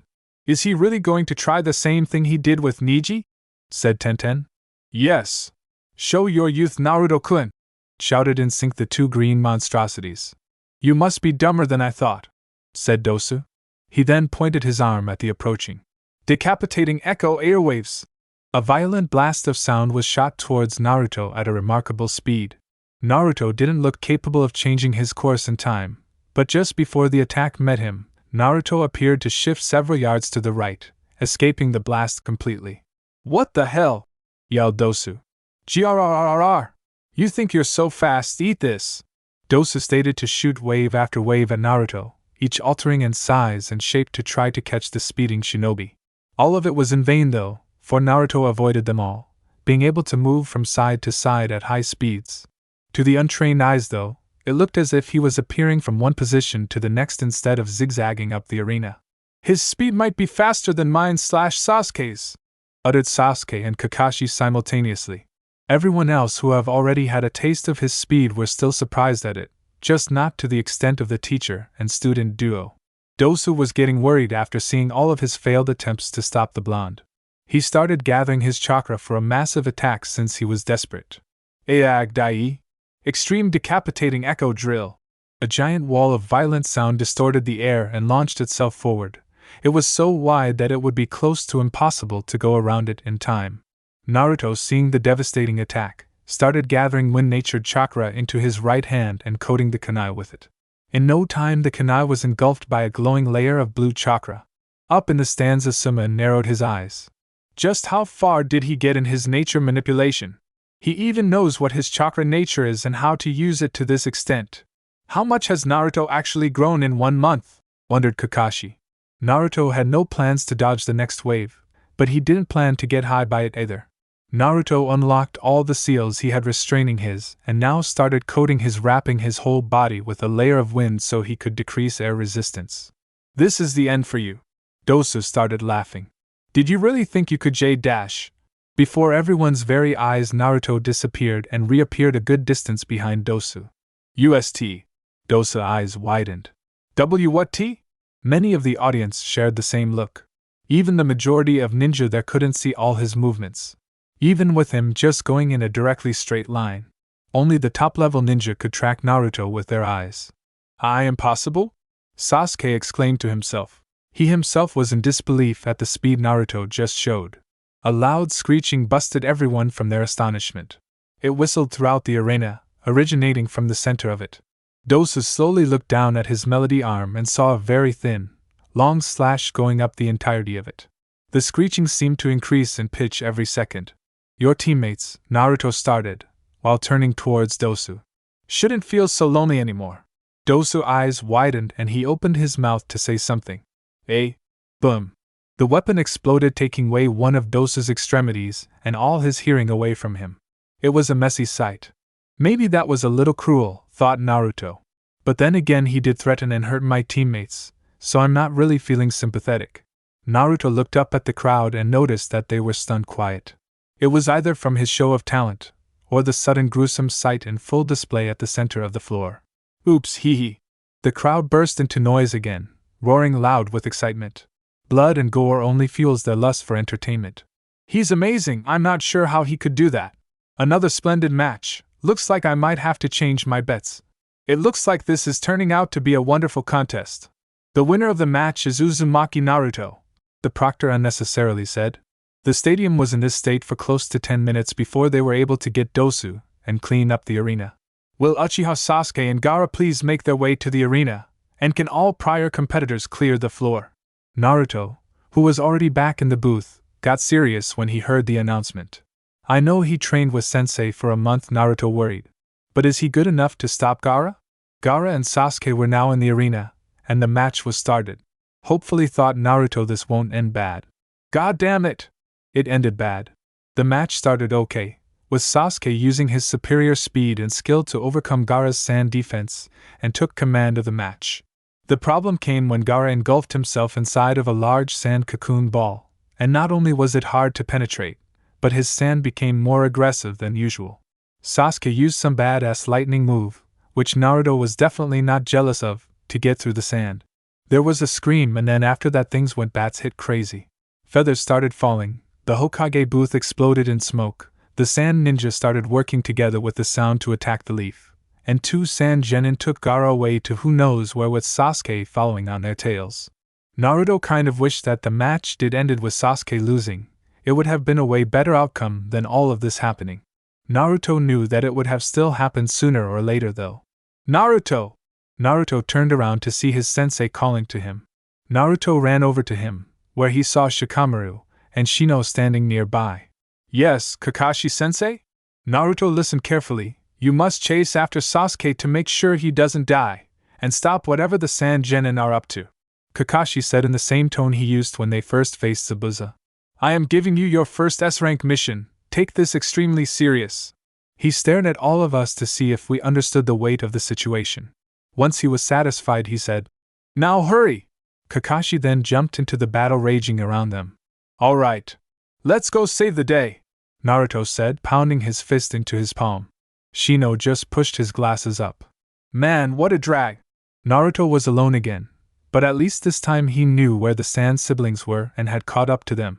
Shikamaru opted to stay behind to deal with some ninjas that were following them, and Shino stayed behind to fight with Makeup Boy, leaving him to chase after the rest by himself. He could actually see Sasuke not that far up ahead, and a little beyond that he could see the remaining siblings. It looks as though Gaara is a little unstable though, and considering his normal state, that was really saying something. Naruto quickly jumped ahead until he was neck and neck with Sasuke. What are you doing here, idiot? Glared Sasuke. I came to help stop Gaara, Naruto responded. No, you're not, this is my fight. If you want to do something, you can get the blonde girl out of the way. Sasuke, the exams are over, you saw what was happening back in the village, it's bigger than just some petty fight. Don't get in my way. Sasuke started to speed ahead. Before Naruto could follow suit, he had to jump down to the ground to avoid a strong gust of wind. Naruto then jumped up when a wide arch of wind was sent towards him. Naruto landed on a branch of a high tree, and a second later he was joined by the blonde Sand genin Temari. Where do you think you're going? Asked the girl. I don't have time for this right now, begged Naruto. Can we please do this later? Oh really, did you think I was going to make it that easy for you? Questioned Temari as she lifted her fan up. She swung her fan hard and a blast of wind came right at Naruto. Swiftly he made a sign, then he raised his hands. Great breakthrough. Both winds met in the middle and collided. The resulting wind blew several branches off trees and almost dislodged the ones they were on. Temari didn't let up though, she swung her fan 3 more times, but not as strong as the first one. 3 balls of air shot at Naruto fast, but he was prepared. He made a single hand sign again, and slammed his stomach with his hand 3 times, and each time he did a blast of air would come out of his mouth. They just cancelled out the other's attack again. Naruto pulled out several explosive kunai, and he dropped all of them lit. Temari exclaimed, "What are you CRA-BOM?" Naruto was no longer there, and was once more headed towards Sasuke and Gaara. He was using the smoke of the explosion as a distraction and cover. He hoped that it would take a while for Temari to regain her bearings and catch up. Just as he is thinking that, a harsh wind slams into him, and sends him flying from the branches. "Come on, what do you think I am, 5? You are going to have to try better than that, I will." "Huh." Poof. "What now?" Temari said when she saw the clone disappear. "Fire style, fireball jutsu." A huge fireball comes shooting towards her, and she swung a gale of wind at it by reflex. When the attacks hit each other, they exploded and smoke filled the whole area. Temari was trying to use her fan to dissipate the smoke, but before she could get it all out, something jumped out of the smoke and grabbed her. Naruto slammed her back into a tree and brought her face to his knee. Then she was unconscious. Naruto jumped off the branch and wiped himself off of the smoke. Ag. What is that? It sounded like it came from the direction Sasuke and Gaara went. Shit! I need to get there fast. Naruto saw something giant rising in the distance. It was a little bigger than the boss toad. It looked fearsome from this far. Naruto could only imagine what it was like up close. He had a feeling he would find the people he was looking for over there. He just needed to get over there right now, before that thing crushes them. Naruto felt a hot tug from his navel looking at the monster. "I'm finally free!" The beast screamed in pleasure. "Here I come, baby!